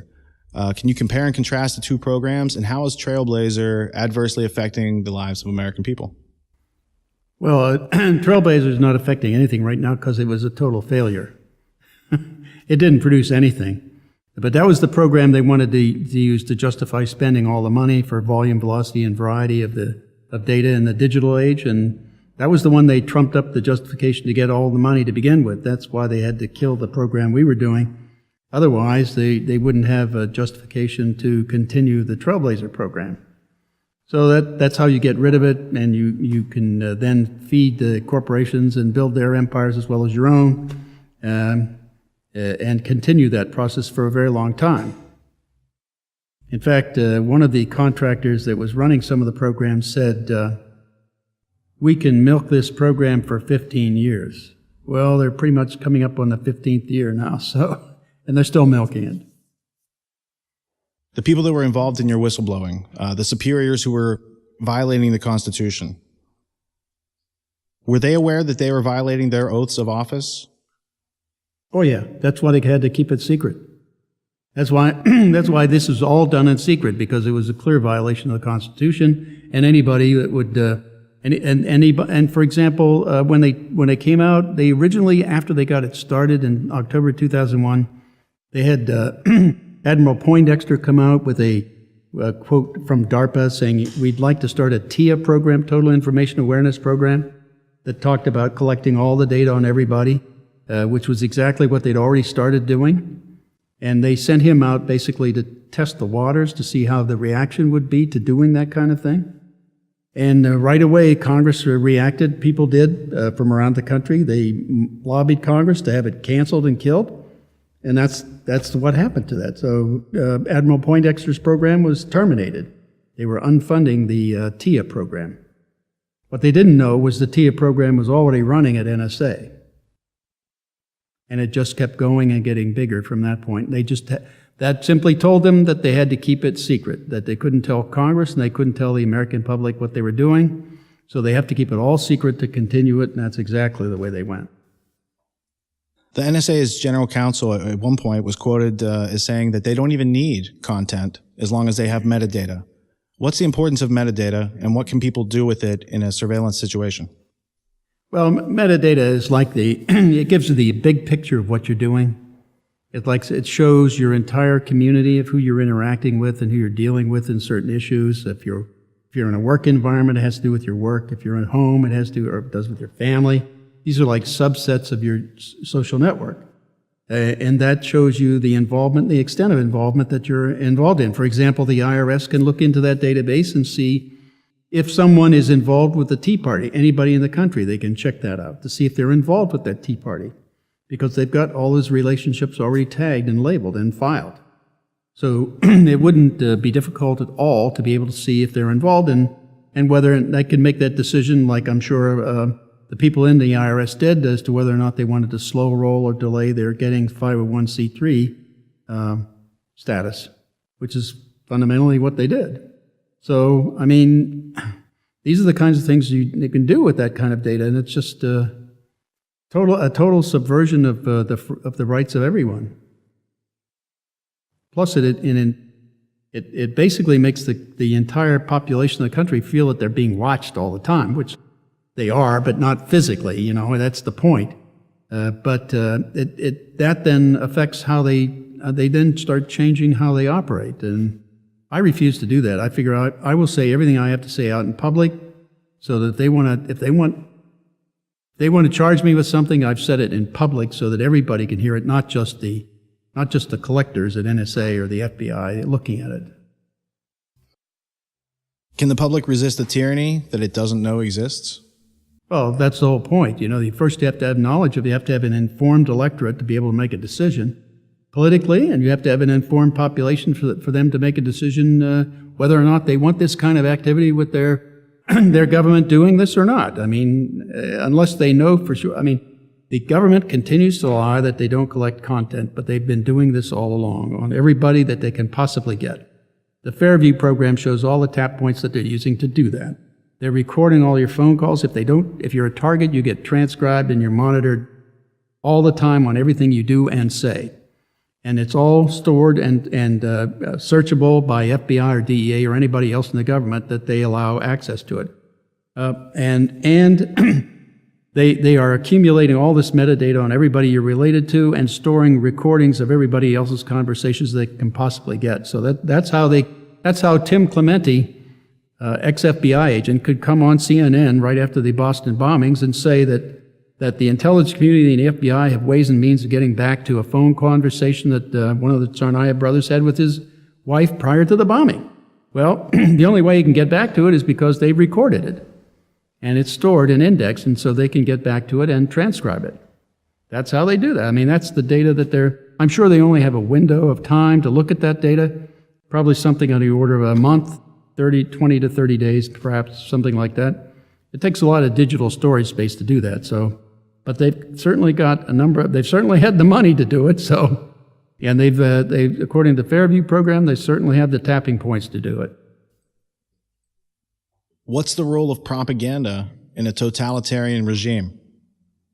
Well, it's to buffalo the people into thinking something is happening when it's not.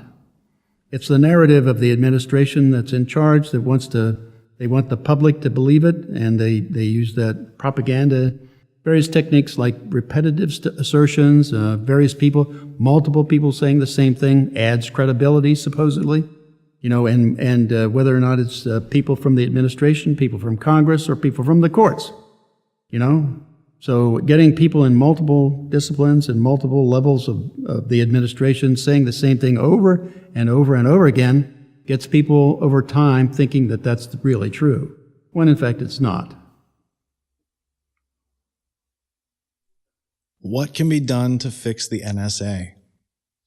We had 21 suggestions that we, the group of NSA whistleblowers, put together to suggest to President Obama. We sent it in to him and also to the members of Congress, also all the members of the EU, because they're involved too. Their countries are involved indirectly or directly in it. So we sent all that into them, and the two main thrusts of that program was, one, they needed to stop bulk collection and do a focused collection on data to begin with. That is, pull nothing into storage except data that was relevant to specific groups of people or within zones of suspicion around them. Everybody else should be given privacy and just let all their data go by. And so therefore you don't need to build Bluffdale or anything like that. You just need to focus on that unique, high-value set of information. Also, you have other rules, for example, that you would use against terrorists. For example, if they have a cell phone or a satellite phone that they're using in the mountains of Afghanistan, you want to look at them to see whether or not they're involved in a terrorist activity or involved in terrorism in one way or another. Or if you have the similar kind of thing happening in the jungles of Colombia or Peru, somewhere in there, well, you might suspect them of being a dope dealer or a member of the FARC, the terrorist group down there. So if you see that, you want to investigate that. So those are the kinds of rules that bring people into the zone of suspicion. But you only bring them in there to that zone and check them out. And once you check them out, you remove them. But otherwise, if you think they're a part of it, then you put them in, but you list all the reasons why you put them in there. Probable cause. Exactly. And the point is, you put the name of the people who are, this is the way we were saying it, you put the name of the person who is entering them as a target, and all the reasons they put down for them to be a target. You don't let them just add a name to a watch list or a kill list or anything else without knowing why they're there and who put them there. So that if there's any question at all, you have the way and means to get back to the original input source and challenge, in one form or another, any of the reasons why they put them there. That's a way of checking and balancing and reviewing and ensuring that the list you have was correct and at least reasonably based. Something they don't have today, by the way. All right, we were talking Borgs and lobotomies. Go. Borgs and lobotomies, yeah. Yeah, my view of the NSA management structure was it's very similar to the Borg Collective. What they do is you come up through the grades, you get into grade 14 and above, they start doing what I call a cloning process. So that by the time you get to the higher ranks, you're all thinking with one brain cell.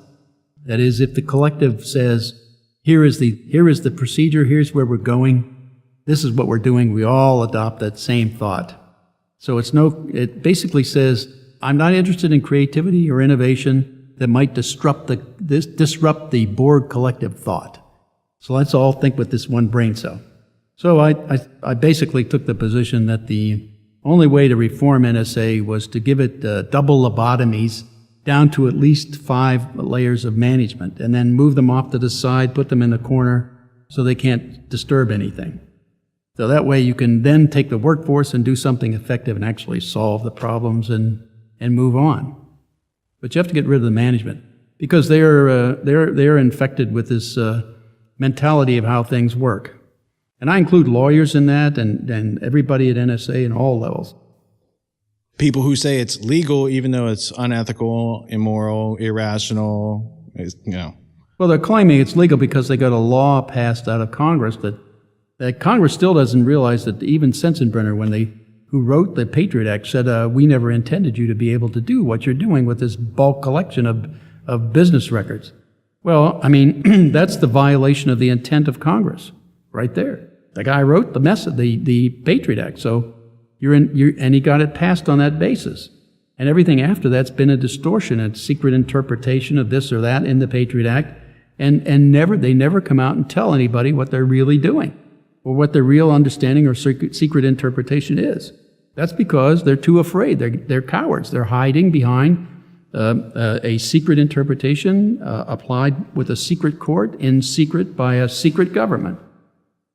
So that's just I just call them cowards for that. Because if they wanted to do that, if they want to change the Constitution, there's a procedure to do that. You put a resolution, an amendment on the floor of the Congress, get the Congress to pass it, then you circulate it through the states and get 75% of the states to ratify it, then you've amended the Constitution. That's the proper way to do it. That's the way the Constitution says it's to be amended. Instead, they're doing it in secret. So they need double lobotomies. Singles will not do. Do you have any regrets about blowing the whistle, at least? No, I don't. In fact, I will do as much as I can anywhere I can, so as long as I'm able. I have a couple questions about history, if you don't mind. Sure. The American Revolution, what was the logic behind it? Who did we fight and why?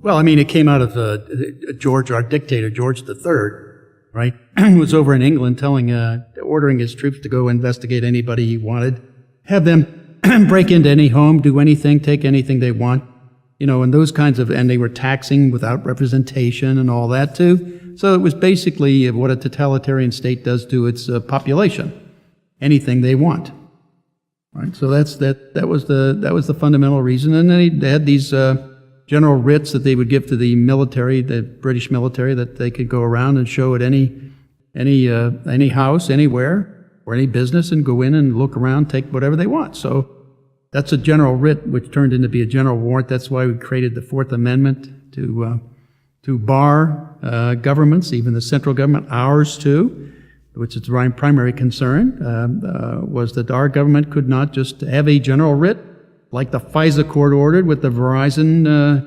transfer of data on 110 million plus U.S. citizens without being named or given probable cause or anything else. That was a general writ written by our FISA court that should be called into court by themselves and individually explain why they did that and what was the reason for it and their justification to do it. They need their day in court instead of doing everything in secret. NSA spying, how many laws are they breaking every day by doing this to us? Well, I mean, if you don't count the unconstitutional laws they passed to try to make it legal, then they're violating the pen register law for a total of at least 280 million records a day. I mean, persons a day. So the pen register on 280 million plus people every day is being violated. And you can argue the same for the 150 million or so of people who are on the internet. Then you can also say the Electronic Privacy Act is being violated, the Electronic Security Act, all the FISA regulations that were governing telecommunications companies and any communications company, and all the laws that were behind all of that, plus, of course, all the constitutional amendments, First, Fourth, and Fifth, at least. So... and I'm sure if you looked around, there could be any number of others they're doing too, including cover-up laws for covering crimes up, and they're doing that any number of times, day after day after day. I don't know, it's just too many to count. How would you describe the special relationship between the United States and Great Britain? That's the closest international relationship that I know of. I mean, ever since in World War II, of course, we were cooperating together in breaking the German codes, the Enigma code, and also the Japanese JN25 and Purple codes. Actually, the British did not break the Enigma code, it was the Poles. And there's a story behind that. The Poles, the way they were able to do it, originally the Enigma encryption was started out to be a commercial encryption for business. And it was started by German companies, and the Poles were manufacturing the device. So the Poles, as they were manufacturing the device, every part in that device would be stamped with a number, and they would shift down. The next part would come and get stamped with the next higher number. So they had a trail record of all the devices they were and parts that they were creating. Well, the Poles, as they were doing it, would move the assembly line down one, but not up the counter. So in fact, they would print two versions of the same numbered part, and then they'd take one of them. So that meant that they had the entire Enigma device, a copy of it, and the Germans down at the end copying or checking off all the numbers as they came down, got every number. So they weren't missing any. So they thought they had them all, when in fact the Poles took away one copy of the device. In fact, I believe the Germans, when they invaded Poland in September 1st, 1939, and overran some of the positions, they found some of the transcription or the decryptions of the Enigma device in that process. So they knew they were being read by the Poles. What they didn't know was the Poles then smuggled copies of those devices out to the French and the British. And so the devices came from Poland, and they explained how they were breaking into it and everything to them at that time. And then from there on, they managed the key recovery and decrypting of the messages from then on throughout the war.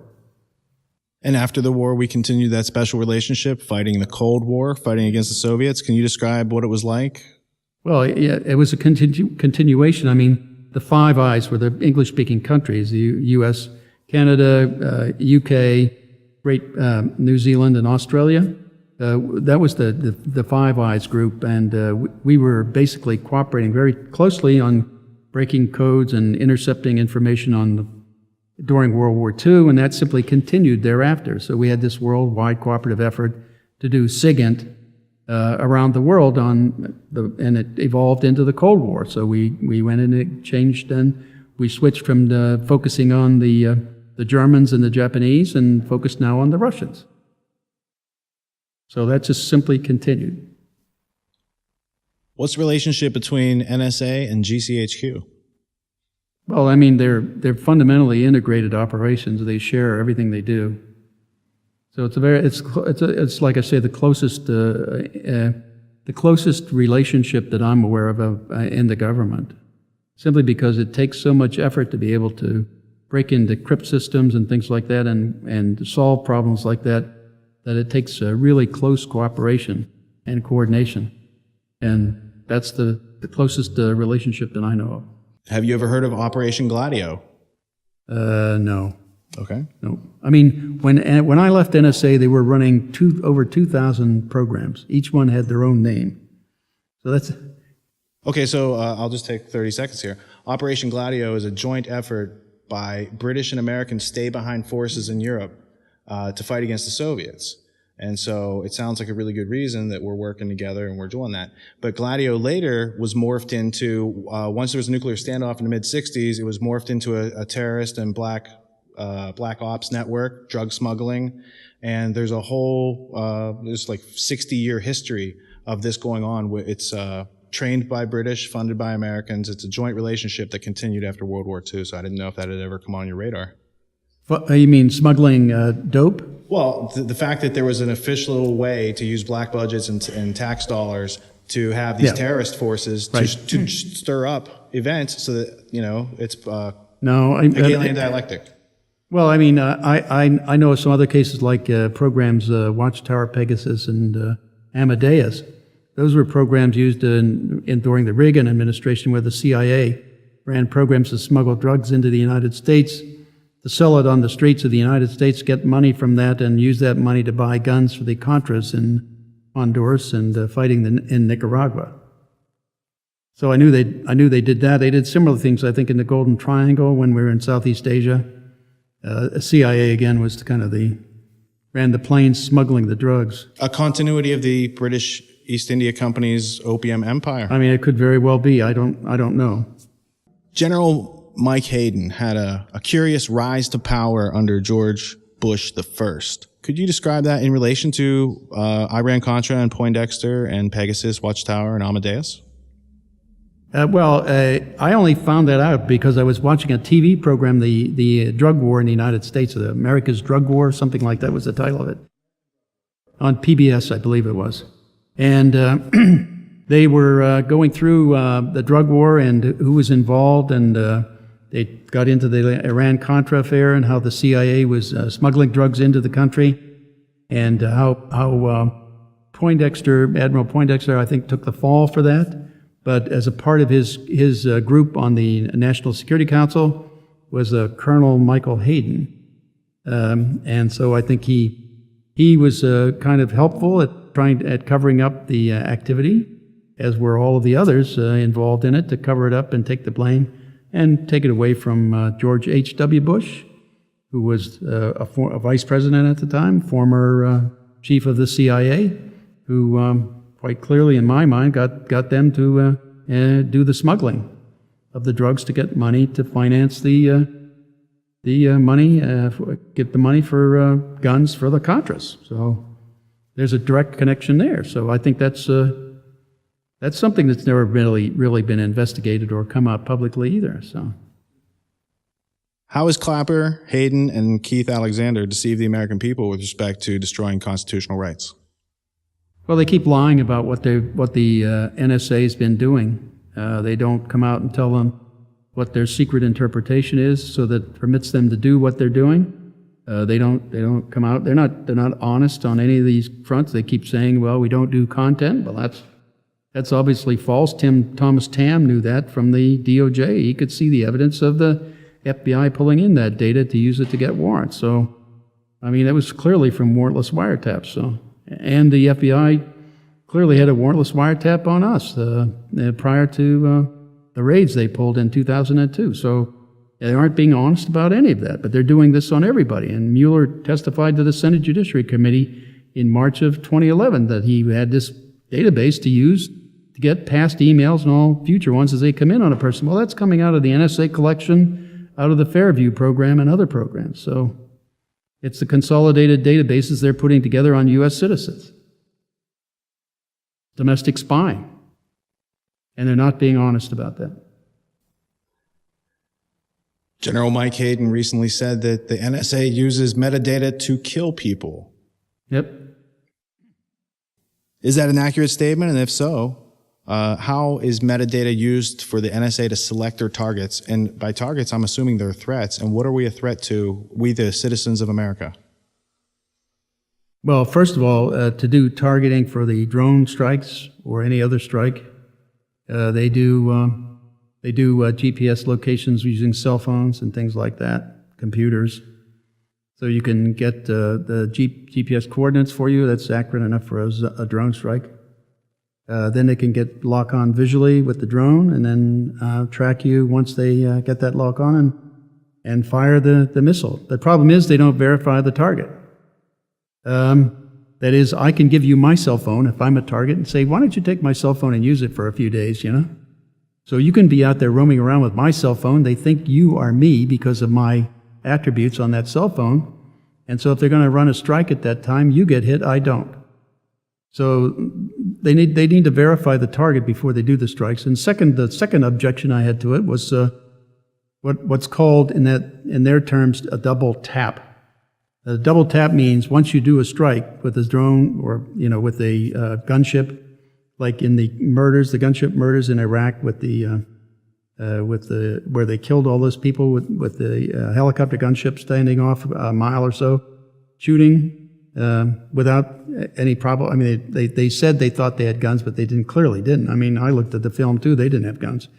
But the double tap principle simply says, in both cases, once you do the strike, wait for people to come in. When they come in, then you fire the next one and do the strike again. What it means, they have the basic assumption that anybody comes to help a terrorist, it must also be a terrorist, so kill them too.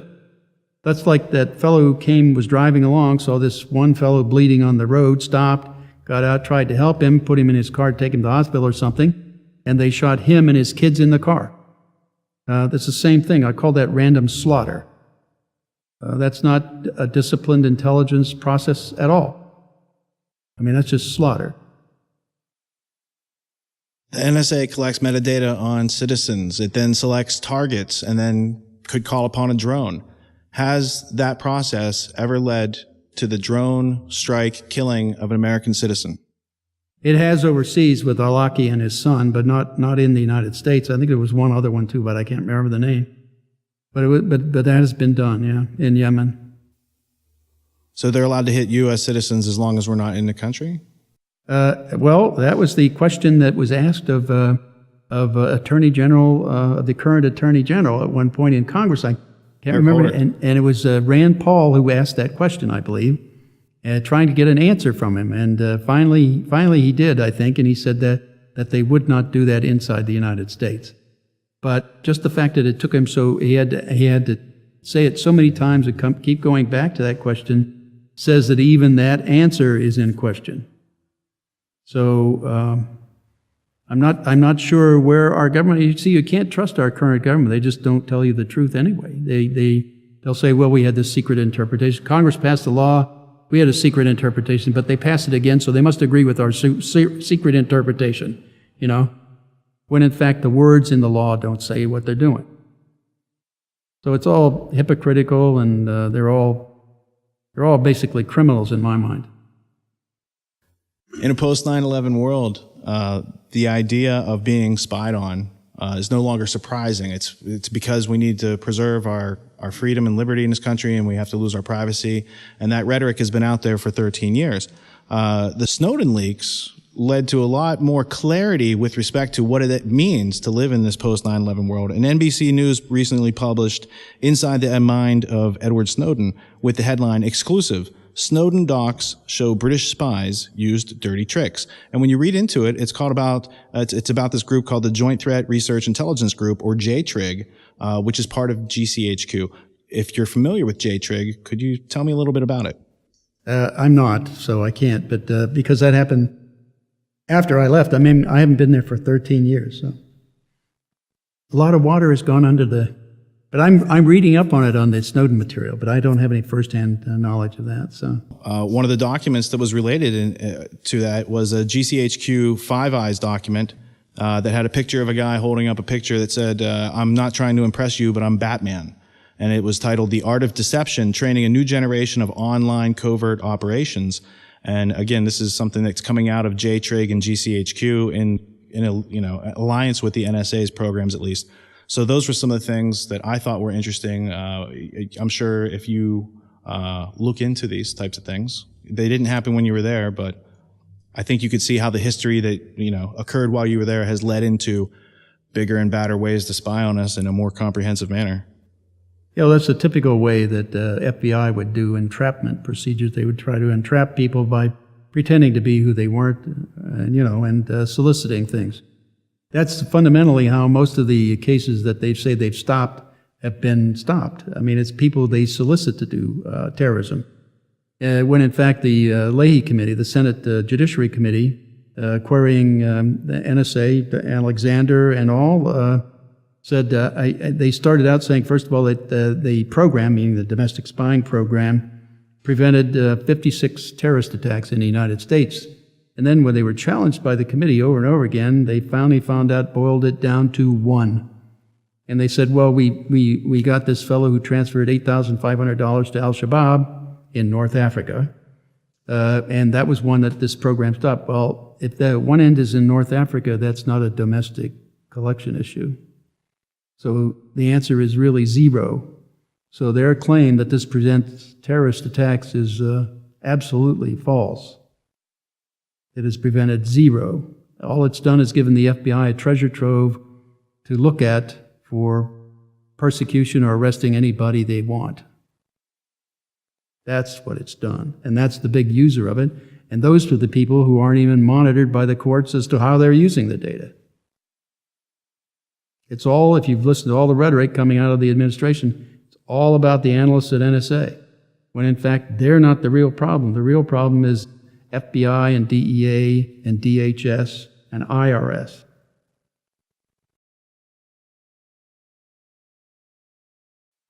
What's the purpose of the Utah Data Center in Bluffdale, Utah? Well, it's to hold all of the content of data they've been collecting. And the claim that that metadata is all they're after, well, if they were only after metadata, they could put the entire world's metadata in every domain of relationships that exists in a room that's about 20 foot by 40 foot. That would be all it would take to handle all of the relationships in the world. you put up 8 to 10 foot racks and load the racks up with a thumb size thing can hold a terabyte now. You put thousands of them up there in each rack, and then rack after rack after rack, and you can pretty much and you use the condensed version of a graphing technique, and so that puts the graph together on any domain in much less than one rack. So you could hold the entire world's metadata relationship in the database that would require a 20 by 40 foot room to hold, allowing for cooling too. So the rest of that would be for the entire world, for everybody in the NSA community or the intelligence community. So the other 999,000 plus square feet of Bluffdale are being used for what? And that's for content, because content is the real bulk of data that they're collecting. That takes a lot of storage. Metadata does not. In relation to trying to solve the problem of legal surveillance in a world where it's increasingly difficult and there's more sources of metadata, at one point in your career, you were offered, there was a project, it was a $1.2 billion project, and they gave you some goals, and you went off and you could only spend how much, and why weren't they happy with that? Actually, that was the NSA Transformation Office that came down and offered our group in the SARC $1.2 billion to manage the moving the NSA into the digital world, that is taking care of all the volume, velocity, and variety problem. And they said, well, what could you do with that and get back to us? And we said, well, okay, give us a few days, 4 or 5 days, and we'll come back to you. So we sat down and tried to figure that out with all the people we had there, 4 or 5 of us, and who were doing the planning for the group. And we felt that we could do the entire world of NSA and all these sites all around the world and upgrade everything, even all the way back in the NSA, manage it and do everything we wanted to do with it, collect everything and that we should collect, and also look through everything basically, but only pull out what was relevant to the targets we were after, and make it a valuable source of information for all our analysts. But we felt that we could only spend about $300 million. That would be the entire amount that would upgrade the world for NSA. And we told it was the deputy chief of the NSA Transformation Office that offers that. We told him that. He said, that's really great. He went away and said, thanks very much, I'll be back. And he went away. And came back about 2 days later, and he says, that was really great what you told us. Now, what can you do for $1.4 billion? I said, well, we could still spend about $300 million, no matter how much you want to give us. I mean, we could probably try to think of other programs to run and do, or things to upgrade capabilities and infrastructure, maybe a building or two, I don't know, whatever would be needed logistically, that kind of thing we could do. But we could never spend all that money. Not the way we operated. So in other words, it's a finite planet. 300 million could actually do the job. That's not good enough. And they want more, and they need to keep their budgets bigger, so they need to be able to have private contractors that come in and spend all that money, right? And they're getting away from solving the problem, and they're getting into abusing the truth for profit. That's right. And the point was they wanted these corporations to feed on the money. It was a build up the corporations as well as the NSA for the NSA's budget, for the numbers of people working for NSA, also for the contractors and the number of contracts they had with them. So it was a much larger enterprise going through these military industrial intelligence complex. And I think Washington Post did 3 articles on it last year. I think the Top Secret America was what it was called. They gave 3 different front page accounts on all the facilities for the intelligence community around the United States, and what happened after 9/11 and how it all got built up. And that shows you where all the money went to do this. It went into the pockets of contractors. And even though Poindexter's total information awareness was shut down because it was just too obvious, the same plans that DARPA came up with appear to have just continued on with other projects. It was ongoing at NSA, and it was just to test the waters to see if they could do it openly. And that told them they couldn't, so they continued in secret. And they're still trying to keep as much of it secret as possible. I mean, even in the Reuters article that came out about the parallel constructions and how they used the NSA data to arrest people, one of the federal agents in that quote gave a quote to one of the Reuters reporters. He said, "This is such a great program. I just hope we can keep it secret." Well, that's our secret government in operation. Can you compare and contrast the surveillance state under Bush versus Obama? Yeah, it's only gotten worse under Obama. I mean, the expenditures are greater, the facilities are greater, the collection capability is greater. Everything's getting worse, and they're going after more and more data. They're going after Facebook. Treasure Map is the latest one. They're trying to map every device in the world that people use to communicate with, so that they can monitor it and where it is all throughout the day by day. So it's like having all the machine access code numbers and all of the phone numbers and all of the IP address, permanent IPs, as well as temporaries as they're used, or IMSI or TIMSI kind of combinations that they're used for phones. So, I mean, that's there for them, and they want to compile that and monitor that throughout the day, every day, on everyone. Can you describe your frustration and disappointment in the post-9/11 world insofar as people being tricked into trading their liberty for the illusion of security? I guess my my frustration is why I couldn't get through to government, members of government in the House, Senate, or in the judiciary, or in the administration, or in the Inspector General's office, or anywhere, to actually start to realize what they were doing is stand up and say something against it openly. That was kind of the very frustrating part, because you thought these people who took the same oath of office that I did would actually do that, and you also thought that they would value the principles in the Constitution and what they stood for in terms of human rights and human freedom. But they don't apparently care for that. I mean, it's more it becomes an issue of money, control, and power. And it's not a question of human rights anymore. So that's been the most frustrating part for me. I'm disappointed in that.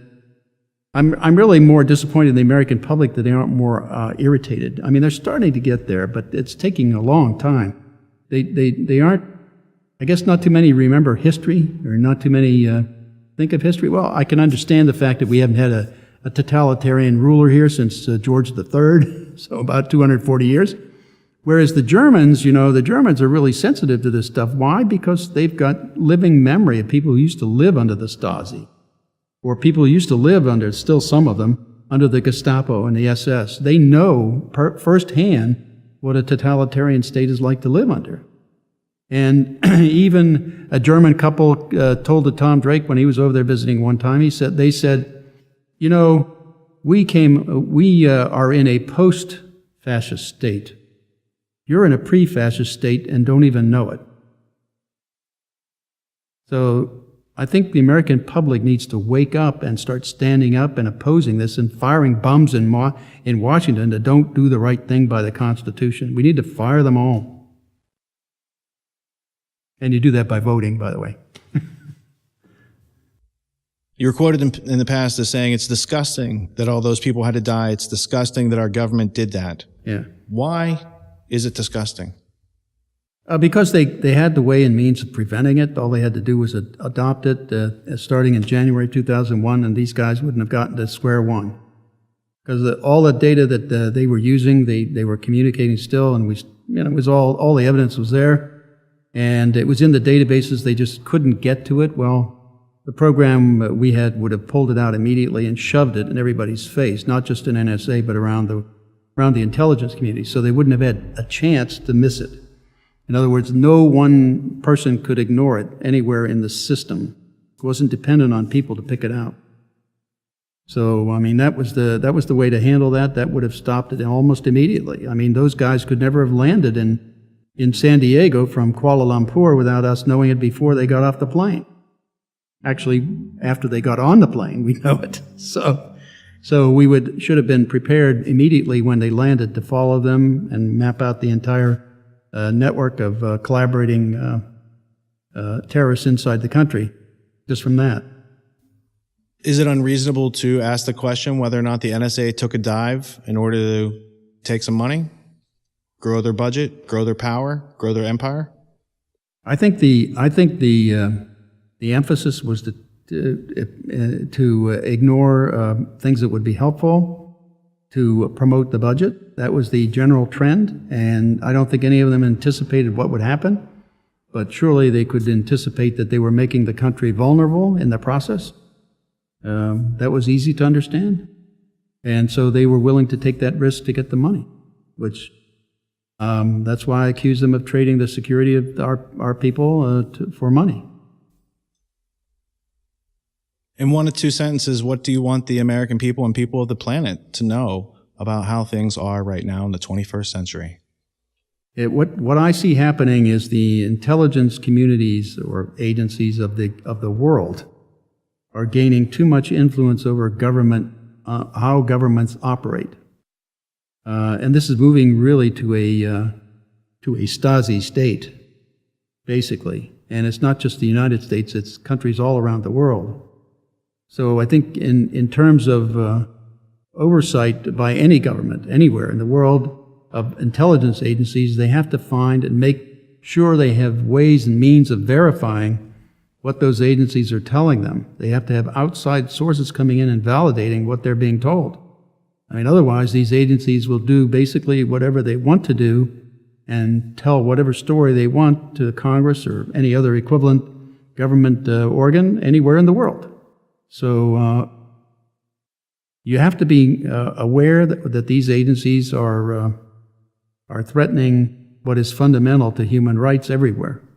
And you've got to ensure that you have some way of verifying and keeping these agencies in line. And whatever it takes in law and whatever it takes technically to make that happen, these governments around the world, all of them need to do. What subjects do you think most people they're in the midst of using technology that gives them certain vulnerabilities? What resources or where can they start to kind of find out, well, where are these vulnerabilities and how do I mitigate those risks? Actually, if you're a target, I don't believe there's any way you can eliminate the risk. I mean, in fact, I don't think there's anything you could do to stop. If they're after you, they're going to get you one way or the other. I mean, there are so many, if they can't get it through the internet, through the tapping of the lines or anything like that, through a commercial means, and they're unsure about you, they can get it by close access means, coming in and actually bugging your house or bugging or putting monitors in your system, in your house or on your computer. They can use your computer video to look back at you. Or they can monitor within a certain distance the keystrokes you're making on your computer or what you're putting on your computer screen. And if that's not enough, they can come in through the firewall you think you have but don't, and go through your operating system that you think protects you but doesn't, and read your encrypted email that you thought was secure but isn't. Or they can simply wait for you to do decrypts if you've done that, pull them off, and use your unused CPU while you're on the computer to drain it. It's called active attack. So if you're a target, there's virtually nothing you can do. And if they fail in their electronic means, they can always send the FBI at you to do a sneak and peek and take your photograph or do whatever they want. As they have done with us, by the way. So why should people resist? I personally don't. I get out there right in their face and say to them what I think of them and what I believe they're doing from all the material I've got from the Snowden releases and everything else. So I mean, in fact, after I started doing that, Director Clapper came out and said no former or current employees of the intelligence communities are permitted to discuss any of the Snowden material. If they do, there's going to be administrative action. What's that mean? It take away your clearance. Well, they've already done that, so I've got nothing to lose there, and I've got my First Amendment right to speak about anything in the public domain to stand up for, and that's what I'm going to do. And that's what I told him at the National Press Club, that I will not give up my First Amendment rights for anybody, and that includes Director Clapper. With regard to ensuring that history no longer repeats and we don't end up with our own Gulag archipelago and none of us have to be a Solzhenitsyn in this country, what do you have to say to the audience in America who can't believe that their government would ever do anything like this to them? What can you say to wake them up? You mean beyond what I've already been saying? I really don't know. I've been trying to make it clear to them that they're all in jeopardy. Certainly we are a case in point. Jim Risen is another case. I mean, plus the entire reporting pool of reporters anywhere in any industry, in news as well as in video or TV, radio, or in print. They're all in jeopardy, and that's what the government here is trying to silence. They're trying to keep reporters from being able to investigate things, and that's a straightforward violation of the First Amendment, freedom of press. But it's also it says what they're doing is that they don't want the public to know what the government, are doing, and that's a very that's the total flip of what our entire foundation, the founders of this country, had intended, and our entire process is. The Constitution and all the amendments is set up so that the people are supposed to know what the government's doing. The government's not supposed to know what the people are doing unless they show probable cause and in a court of law. And that has all been scrapped. I mean, we're no longer abiding by that, and they don't have the courage to come out and say that. They don't have the courage to come out and say, this is what we're doing and we want your approval, public, to do it. Because it's just totally against all the founding principles of this country. And I don't know what else to say to people to try to get them riled up, but if you don't stop this, if you don't stand up and speak against this, it's going to get worse and worse, and there may be a point of no recovery if we don't stop it. And I'm not sure where that is, but certainly the things that they're doing, the things they're passing, like the NDAA Section 1021 to authorize them to take people off the street, incarcerate them without due process, the killing of people, U.S. citizens outside the country, the hesitation to say they wouldn't do it inside the country, and then kind of begrudgingly saying, no, we wouldn't do it. I just don't trust that answer, and I just don't trust the government that we currently have or where it's going. I mean, I just think we need to, as a public, stand up and take it back, take our freedoms back, and take our country back. Because we don't have it now.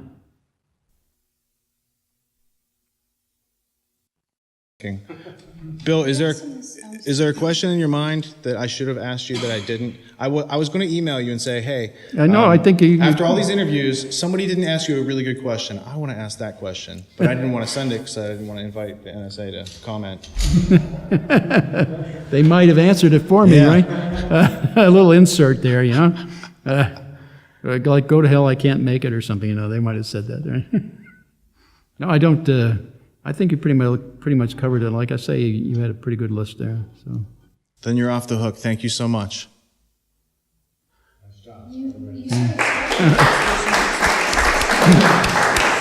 Give it to him.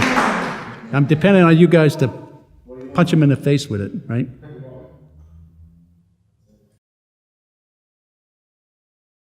So that was the game they played. And that was the storytelling spinning that went on with Congress, too. Anytime they wanted to get money, they'd spin a story up and they'd say, here's the story we're going to tell. Everybody line up, this is the story.